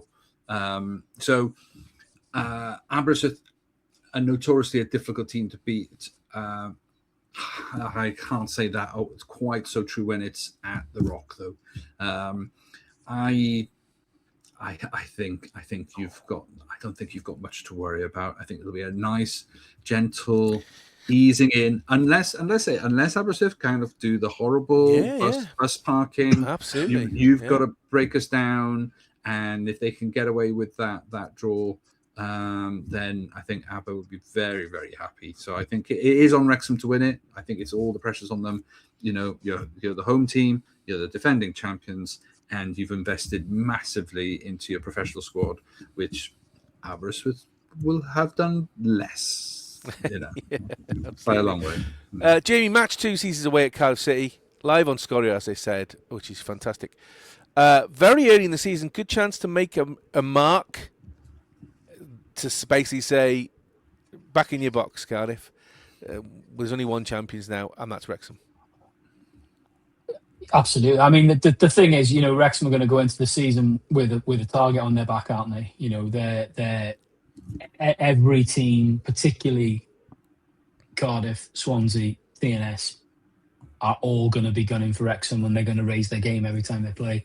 But I think that'll be true of all the teams, won't it? So I think Wrexham have really got to, you know, take the bull by the horns and go into every game remembering that they are the champions, they are the team to beat, and you know, the whole thing of what we've discussed since we won the league last season is that the next phase now is to dominate this league season after season. You know, we've had a taste of the Champions League. You know, it's a shame that you have the whole season of effort, and then you qualify for the Champions League and it's over within a few days. You've got to wait a whole other season to do it again. But that's the target, isn't it? That's the aim. That's the carrot at the end of it.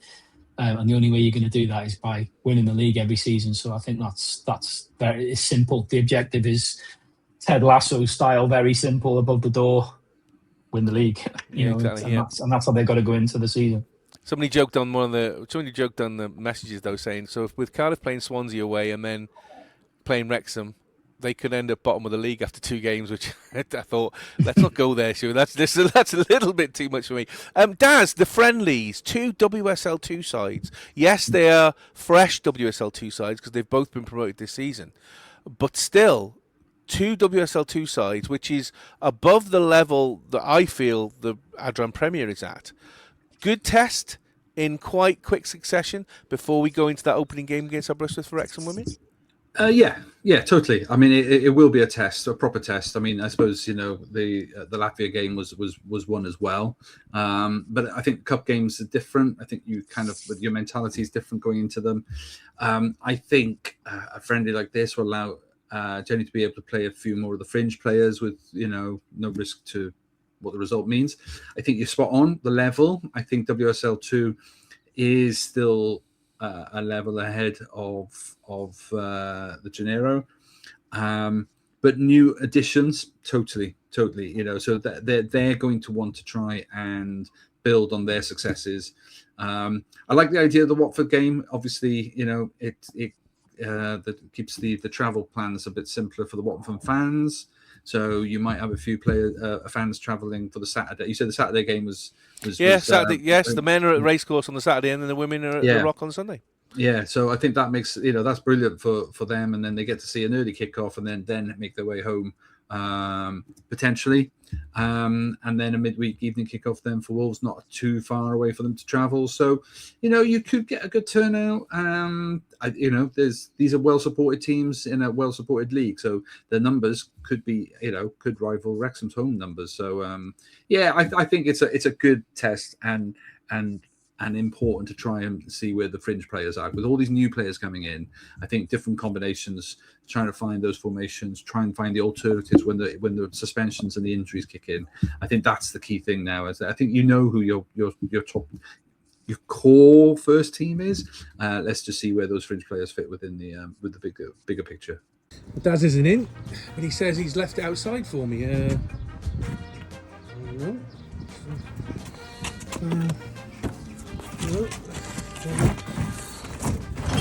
Oh, so that's his bottle. So obviously that's his bottle. So what about here?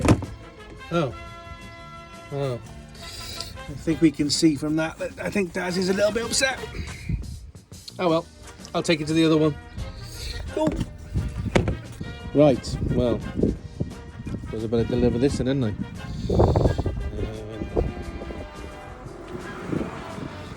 Shall I ring the bell? Yeah, fuck it. Run away, quick, run away. Don't want any fucking towels.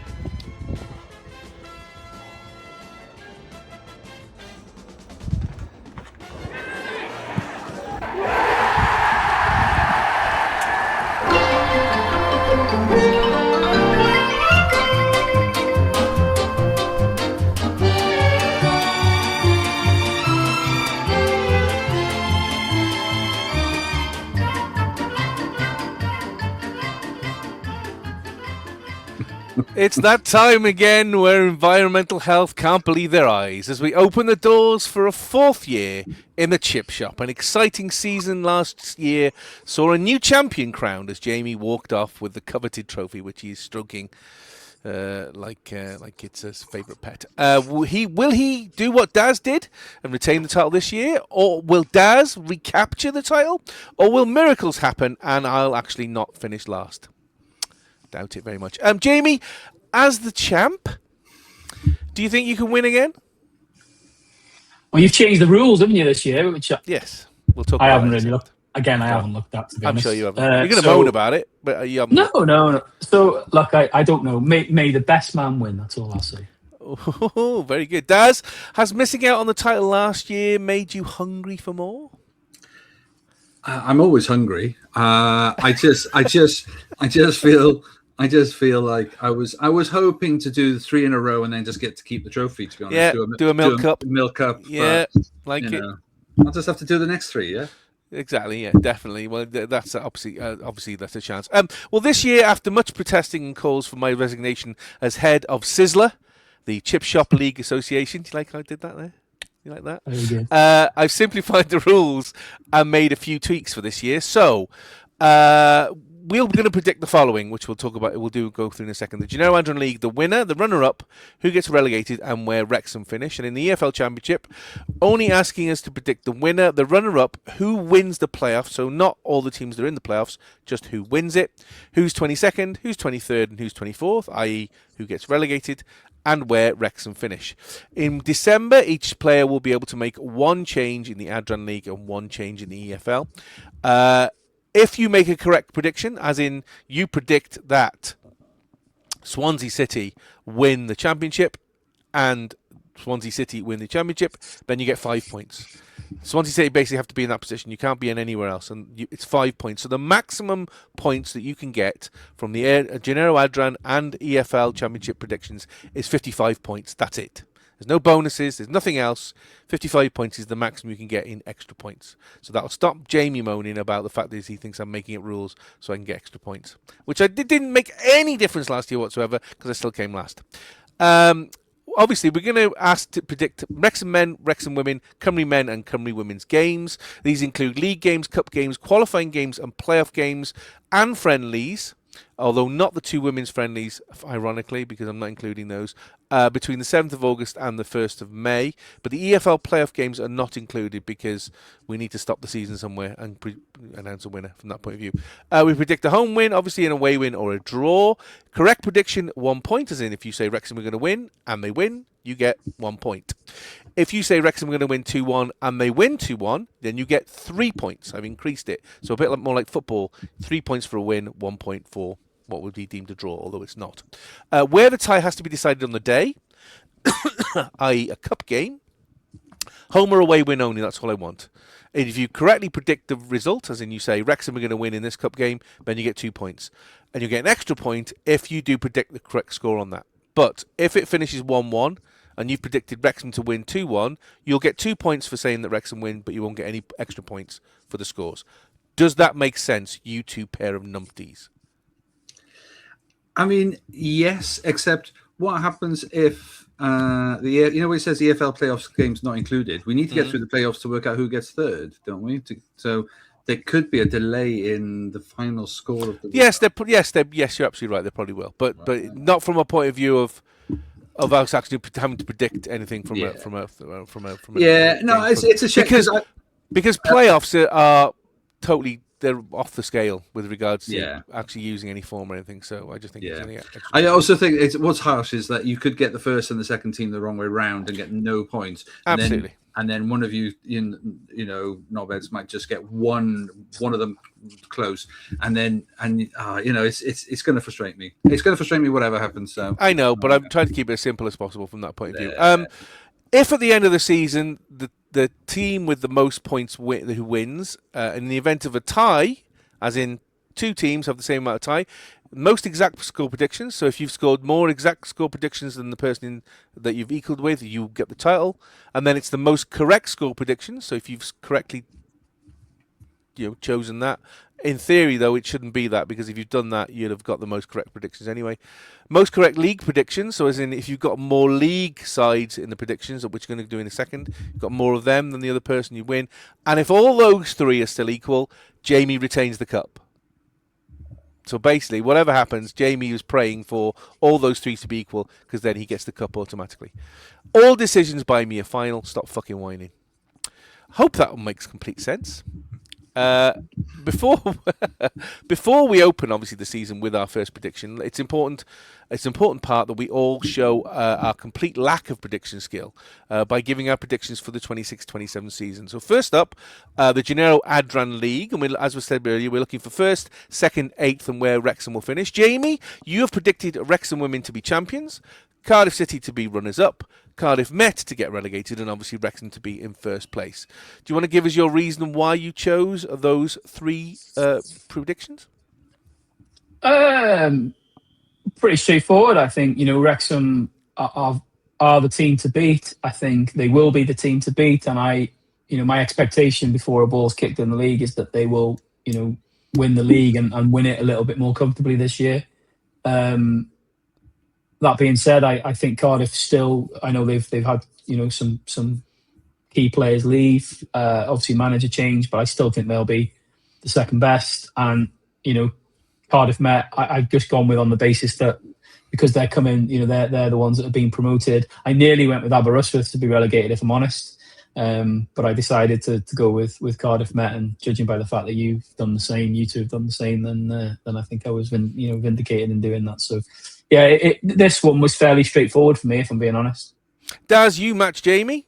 And again, you were both giving them independently. You didn't look at each other's work, so that was interesting. You put Wrexham to win the General Adran Premier, Cardiff City to come runners up, Cardiff Met to go relegated, and Wrexham obviously be first. The fact that we've all predicted Wrexham to win, the fact that we've all predicted Cardiff Met to go down, is this kind of how we? This is fairly obvious with regards to your choices, your predictions. I mean, I think I'm obviously optimistic that Aberystwyth will do okay. Barrytown equally showed some of the potential reasons why they belong in that top flight. Cardiff Met's the unknown. I appreciate that they've obviously had to get through not only the winning their league, but then obviously the playoff to get there. But their turnover of players, they're not the same side that went down a couple of years ago. But I just feel that it's going to be a three-way race between those three teams, and I think the smart money's on Cardiff Met. And now the fact that all three of us have picked it, it means actually it kind of null and voids that prediction now, unless one of us decides to change it at Christmas. Exactly. So we'll see. Exactly. We'll see. Well, I myself have agreed with you. I've put Wrexham to be champions, and although it gets me absolutely nothing, I'm going to say we're going to go unbeaten in the league. I really do. I think we're going to go unbeaten in the league. That's how confident I am. I'm not saying we're going to win every game. We're not going to be an Arsenal, but I think we'll be unbeaten this season in phase 1 and phase 2. I really do. I put, however, Swansea City to be runners up. I think the amount of upheaval that Cardiff City have done with regards to players. I noticed today that their goalkeeper has also gone after 11 years. So they've made a huge amount of upheaval. I thought about TNS. I have to be honest. I thought about TNS, but I think that poaching the players that they have, I don't think is going to be enough, because I think the rest of the side aren't of that quality. Whereas I think Swansea City do have it. And I still think they've kept a lot of their really good players, so I think they're one. And I think Cardiff Met, I think they're always going to struggle because they're coming into a league where all the rest of the other 7 sides are already know how to cope with that. EFL league predictions a bit harder on that one. As I said before, we didn't want to do. I didn't want to do too many teams because then the points could get stupid. So we're predicting first, second, playoff winner, 22nd, 23rd, 24th, and where Wrexham will finish. Harder this one, certainly for me, because I really pored over this one for a while before I made my decisions. Jamie, you have picked Wolverhampton Wanderers to be champions, West Ham United to be runners-up, Burnley to be the playoff winners, the 3 relegated sides, Portsmouth, Blackburn Rovers and Lincoln City, and Wrexham to finish in 7th. Do you want to give us a rundown why you picked those 7 particular sides?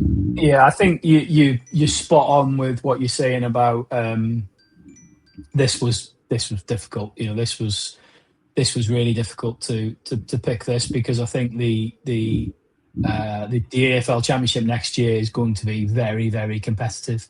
You look at the teams that are in there. You look at the business that's being done over the summer.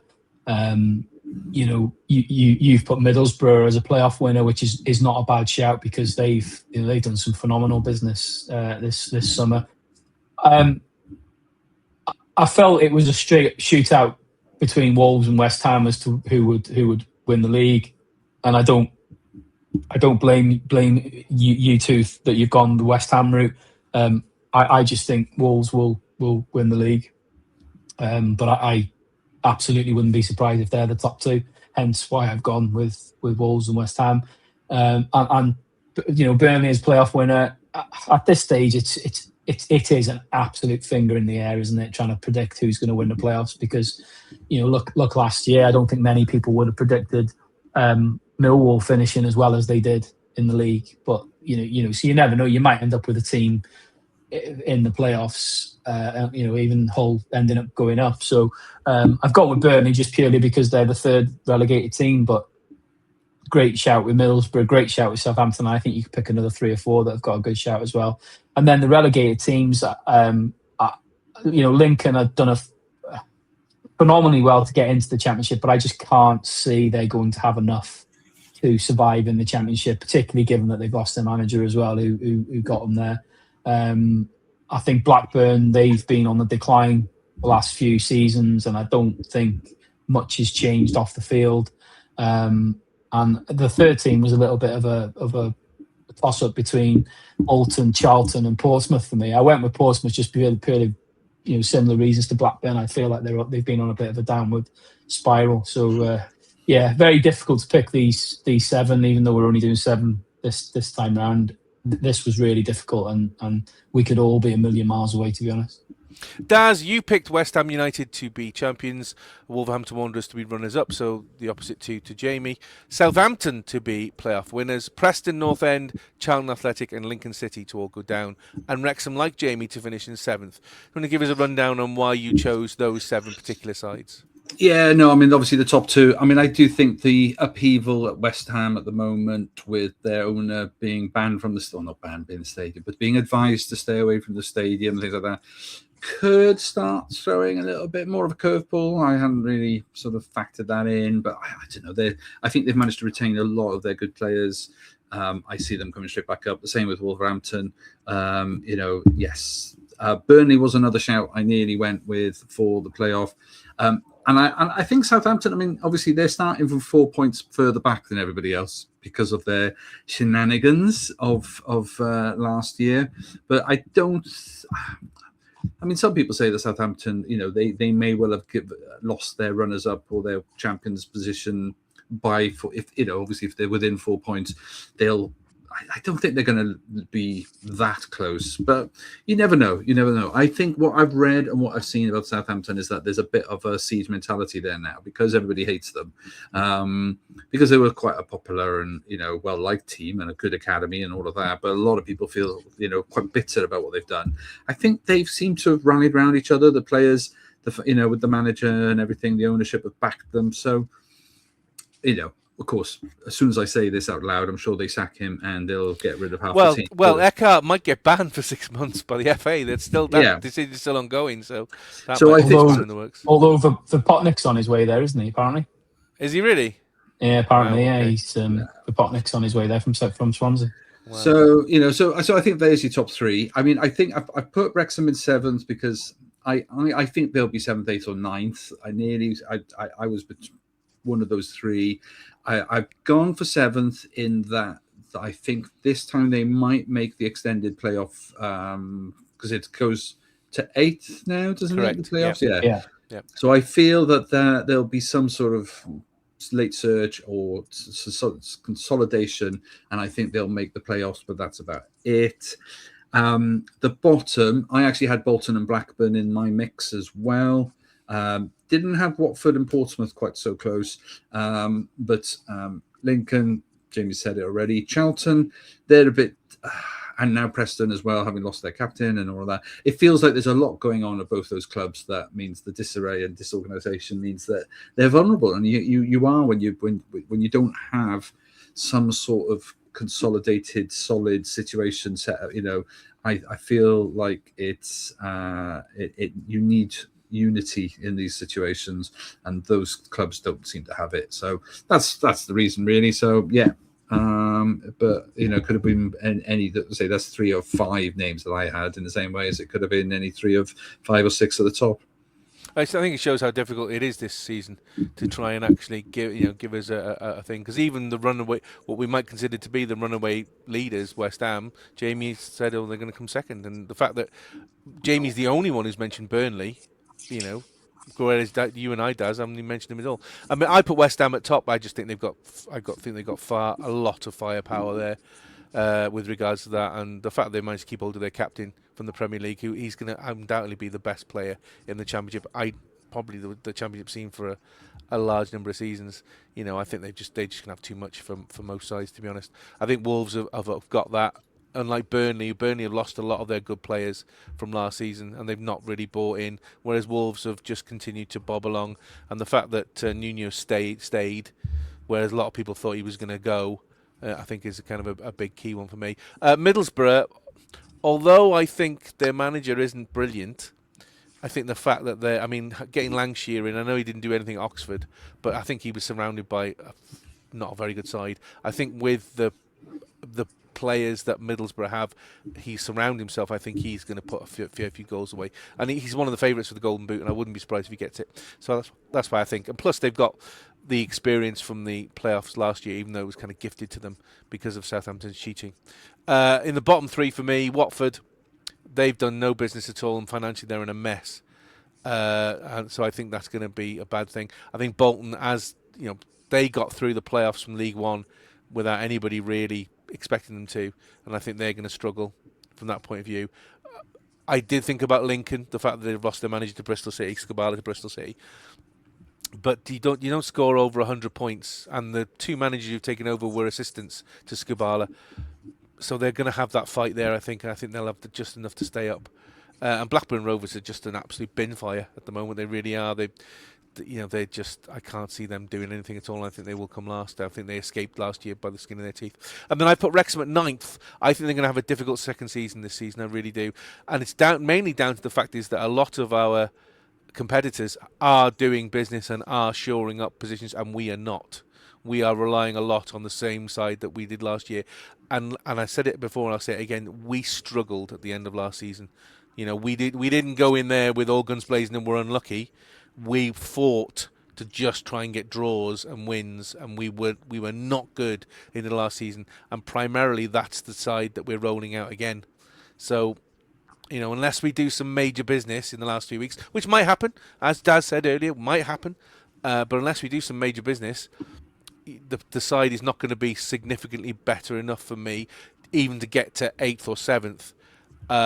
But to get those players in, we also need to get players out, and I don't think we can do that at the moment because we've offered them 2 good contracts. So that's my thoughts on that. Anyway, we'll lock those predictions into the Super Commodore 64 computer until Christmas. And obviously, as Daz said, we can all make one change then. But I think it's time we start serving up our first dish for the 26-27 season. And of course, it's first into the fryer tonight, and only one in the fryer tonight. It's Middlesbrough. So Friday the 7th of August at the Riverside Stadium, this Friday, kick-off, 8 p.m. BST, Wrexham take on Middlesbrough. However, not in the EFL, but in round 1 of the Carabou Cup, or the English League Cup, if you're old-fashioned like I am. Middlesbrough have a fair few ups and downs last season, starting really well in the league and staying around second for quite a while before dropping down and eventually finishing 5th.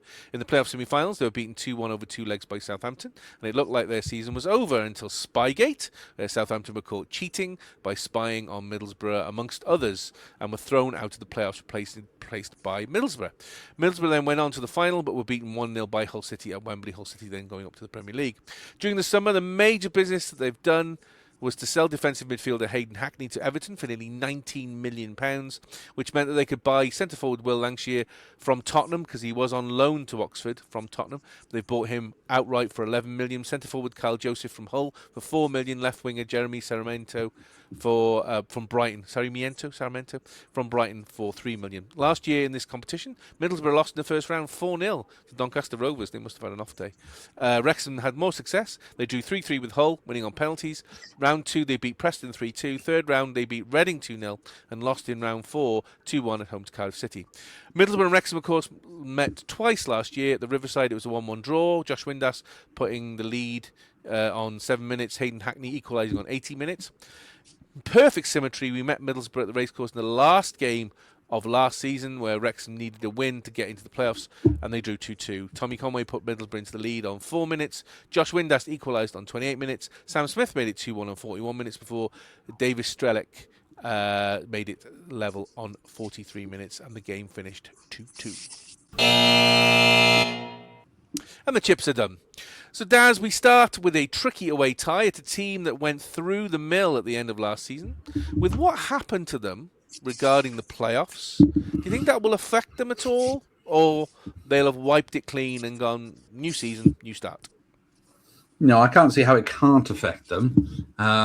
Whether or not it'll affect them enough to influence the game, but it'll be on their minds. They'll be on their minds. But I think they've got to be assured that they know that they're capable, what they're capable of. They know that they're a better side than ended up being whatever it was, 5th in the end. They shouldn't have lost to Hull. there were a handful of games they shouldn't have lost at the end of last season. You know, they were flying high for so long, and then Coventry, and then it just felt a bit odd. So that bit will be on their minds, no matter how much of a lead they end up having in the season, if at all. What I'm saying is they will always know that something can slip them up, and that's got to be a really weird place to be in. So I think new additions though, and so strengthening the team. I think they'll be a tough side to beat in the league. Cup game, of course. Anybody's take this. I mean, are they taking this as a pre-season friendly in the same way as Parky is, according to Jamie there earlier? Which I don't know. It's something about this tie being before the league starts. I don't like it. I don't like it at all. It's crap. They should be open the league, and then they've opened the league, and then they've done the first round of the League Cup as the second game in the midweek. You can't open it with the League Cup for me. I think it's a terrible thing to do because both sets of fans have said, Middlesbrough and Wrexham fans said, we don't want this, and both sets of management have given the thing of saying, well, you know, obviously it's a cup game, we want to win, but the league comes first, and the league is next week. Yeah. So I think it's a bit of a rubbish thing. Jamie Parky, as I've just said, has previously said he's treating this as a final warm-up game. So do you think he's written this off as a contest already? Not necessarily. I mean, you know, he's a competitive person, isn't he? He won't want to go into. He can say all he likes that he's going to treat it as a pre-season game, and he may well do. But the bottom line is, it's a competitive game of football, isn't it? And he, you know, you don't manage over 1,000 games and not have that competitiveness in you. So I wouldn't say he will have written it off, but from what he's come out and said, and he's going to treat this as a pre-season game. That would suggest that he won't necessarily be bothered about the result if we don't get a favourable one. Obviously, he's going to want to see a certain performance, isn't he? He's not going to want to go to Middlesbrough and get battered 4 or 5-0. But it is a tricky one to kind of guesstimate more than most, because he has said he's going to treat it as a pre-season game. We've no idea how Middlesbrough are going to treat it. Obviously, you've done a run through of their key business. They've done some really good business. According to reports, they're on the verge of signing Vitek as well, the Man United goalkeeper, who I said earlier on to somebody, if we are genuinely looking at a goalkeeper, then if the fee of £7 million for him is what is true, then we should be all over that, because he's a quality Championship goalkeeper. So if he goes there, he's only going to strengthen them. Yes, they've lost Hayden Hackney, who I think was voted the player of the Championship last year. You know, very, very good quality player, hence why he's ended up with a Premier League move. So that is a big loss for them, but they have brought in some key additions. But yeah, I have no idea how they're going to approach this. You know, I think you would assume if Parky's treating this as a pre-season friendly, fine. But you would assume that the team that starts this, you would assume is the team that you would expect to see start the game against Cardiff, a week on Monday. So yeah, it'll be interesting to see kind of what team he starts with, and then obviously how they play, how they approach it. Middlesbrough have splashed the cash, to say the least, including players like Welshtechie. And their problem last season, and we definitely saw that in the last game of the season when we played them at the racecourse, they have a problem with finishing chances. That they can create chances, but they couldn't finish them at all. I mean, will Wrexham's defence be able to handle players like Welshtechie?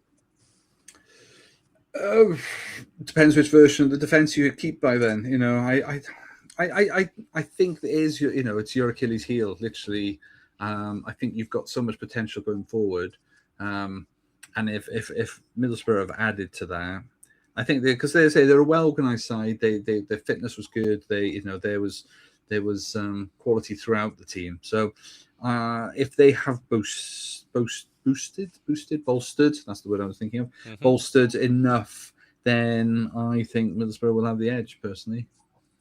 Jamie, who do you think's going to start? Who's the starting 11 for Wrexham? Well, it looks like Okonkwo is, again, I'm going to guess Okonkwo. It's been an odd scenario, that whole goalkeeper thing over the summer, to be honest with you. Very, very bizarre. And it it's seems not over. crazy. It's not, and it's not over. No. It seems crazy that we're going to go into the start of the season without a clear number one. But I'm going to guess that he'll go with Okonkwo. I think we'll see Hyam. I think Viner and Doyle will be the starting back three. I think Emery on the right and Kakachi on the left. Excuse me. I think Matty James and O'Brien in the middle.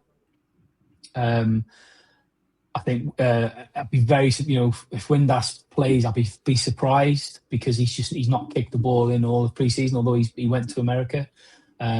So I'd anticipate Broadhead, and it wouldn't surprise me if he plays Cadamartri as the other number 10, because that's where he seemed to play most in pre-season, and arguably was one of the biggest winners from pre-season. He looked quite good.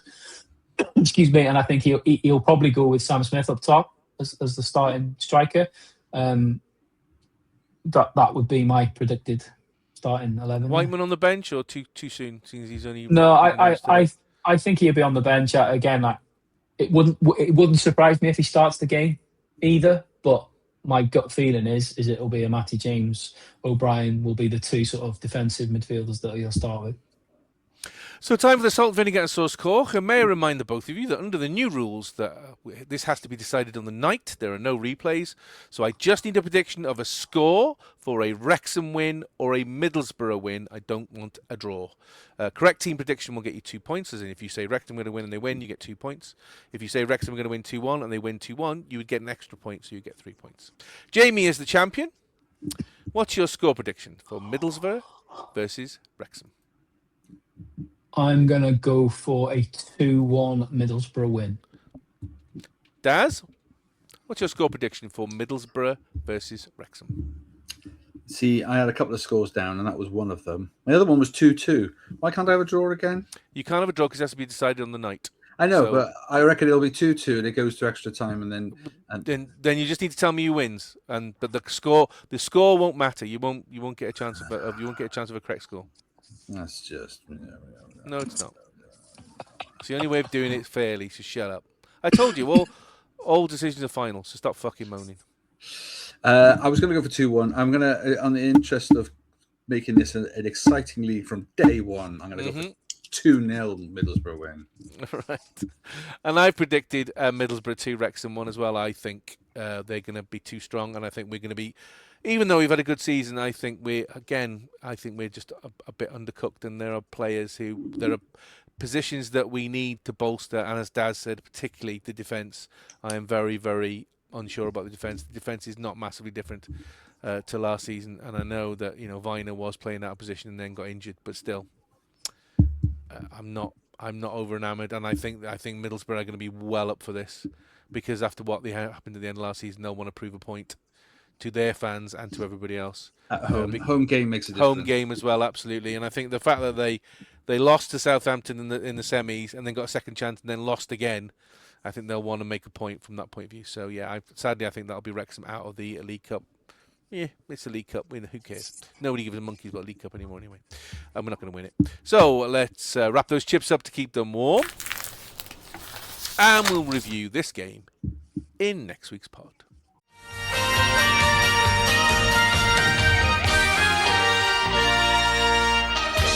And there it is, one down, far too many to go. Next week we'll look back at Wrexham's Cup game versus Middlesbrough, and we'll look forward to the mouth-watering, epoch-making, juicy first game of the EFL Championship as we go on a Monday night to the Cardiff City Stadium for the Welsh Derby versus Cardiff City. Yum, yum, yum, and I'll be there. Please let us know by the usual channels on social media or by email, eatmorechipspodcast, all one word, @gmail.com, as we welcome your comments and questions, particularly about the fact is that I don't know how to sound edit, which I've now got rid of if anybody listens to last week's episode again. Because that was the thing is I did it very late at night and I didn't listen to it back, and then when I listened to it back and we put it out, I went, oh my god, that's so annoying. I'm all for the amount of shit you got for that. Yeah, I'm thanks all for that. it. Yeah, cheers for that. Yeah, I'm glad to see you're very anyway, whatever. You see, I'm just tired. Anyway, but yes, but anything like that, anything like that is very valid, and we'll take criticism as well as the kind words that most people say. Of course, none of this would be possible without the drivel that these two guys spew out every week. So thank you, Daz. Thank you. Good luck to you both for the oncoming season. Thank you, and thank you, champ. Fuck you both for this coming season.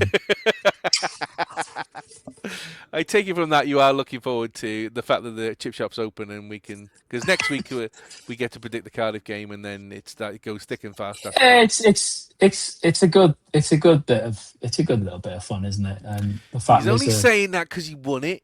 He wouldn't say that if you'd lost again. And he's only kissing it because he doesn't know where it's been. So exactly. Daz knows where it's been. It was there for 2 years. Yeah. Funny smelling it. Yeah. And it's not Guinness. I got the cat to piss. I got the cat to piss in it while I was looking after it. So yeah, enjoy. Oh, lovely. I still haven't forgotten about the fact you're due a forfeit. I haven't forgotten. Yeah, I'm just thinking about it. Yeah, absolutely. Well, again, I'm not. Zoe pulled up a brilliant one the other. That was funny. Yeah. Good luck finding. If I'm honest, I'd love to get you as a mascot. Yeah, I know. I'd love to get you. I'd love to get you as a mascot for a team. I think that'd be brilliant. Did you see the one that? Did you see the one that Zoe found? So somebody else on their fantasy league had to do a forfeit, so they entered him into a bodybuilding competition, but he's white and pasty and has no muscles, and it's a legit bodybuilding. So you've got all these brown, bronzed, huge guys, and him in his tighty whities looking like a rake, doing all the moves and everything. And I was crying. with laughter, and I was just going, yeah, do you know what? As a forfeit, I think that's brilliant, because, I mean, how they managed to get it so that the competition let him do it, because I would imagine they wouldn't have been too happy. But the fact that he's just, and there's pictures of him just standing there with doing all this, look, oh my God, I was in tears. I was in absolute tears. But again, the forfeit's up to you. I'm not getting involved in that. No. That's a turkey voting for Christmas. Yeah. Anyway, thank you both. See you next week. And of course, as always, and particularly on Friday, come on, Cymru, and come on the town.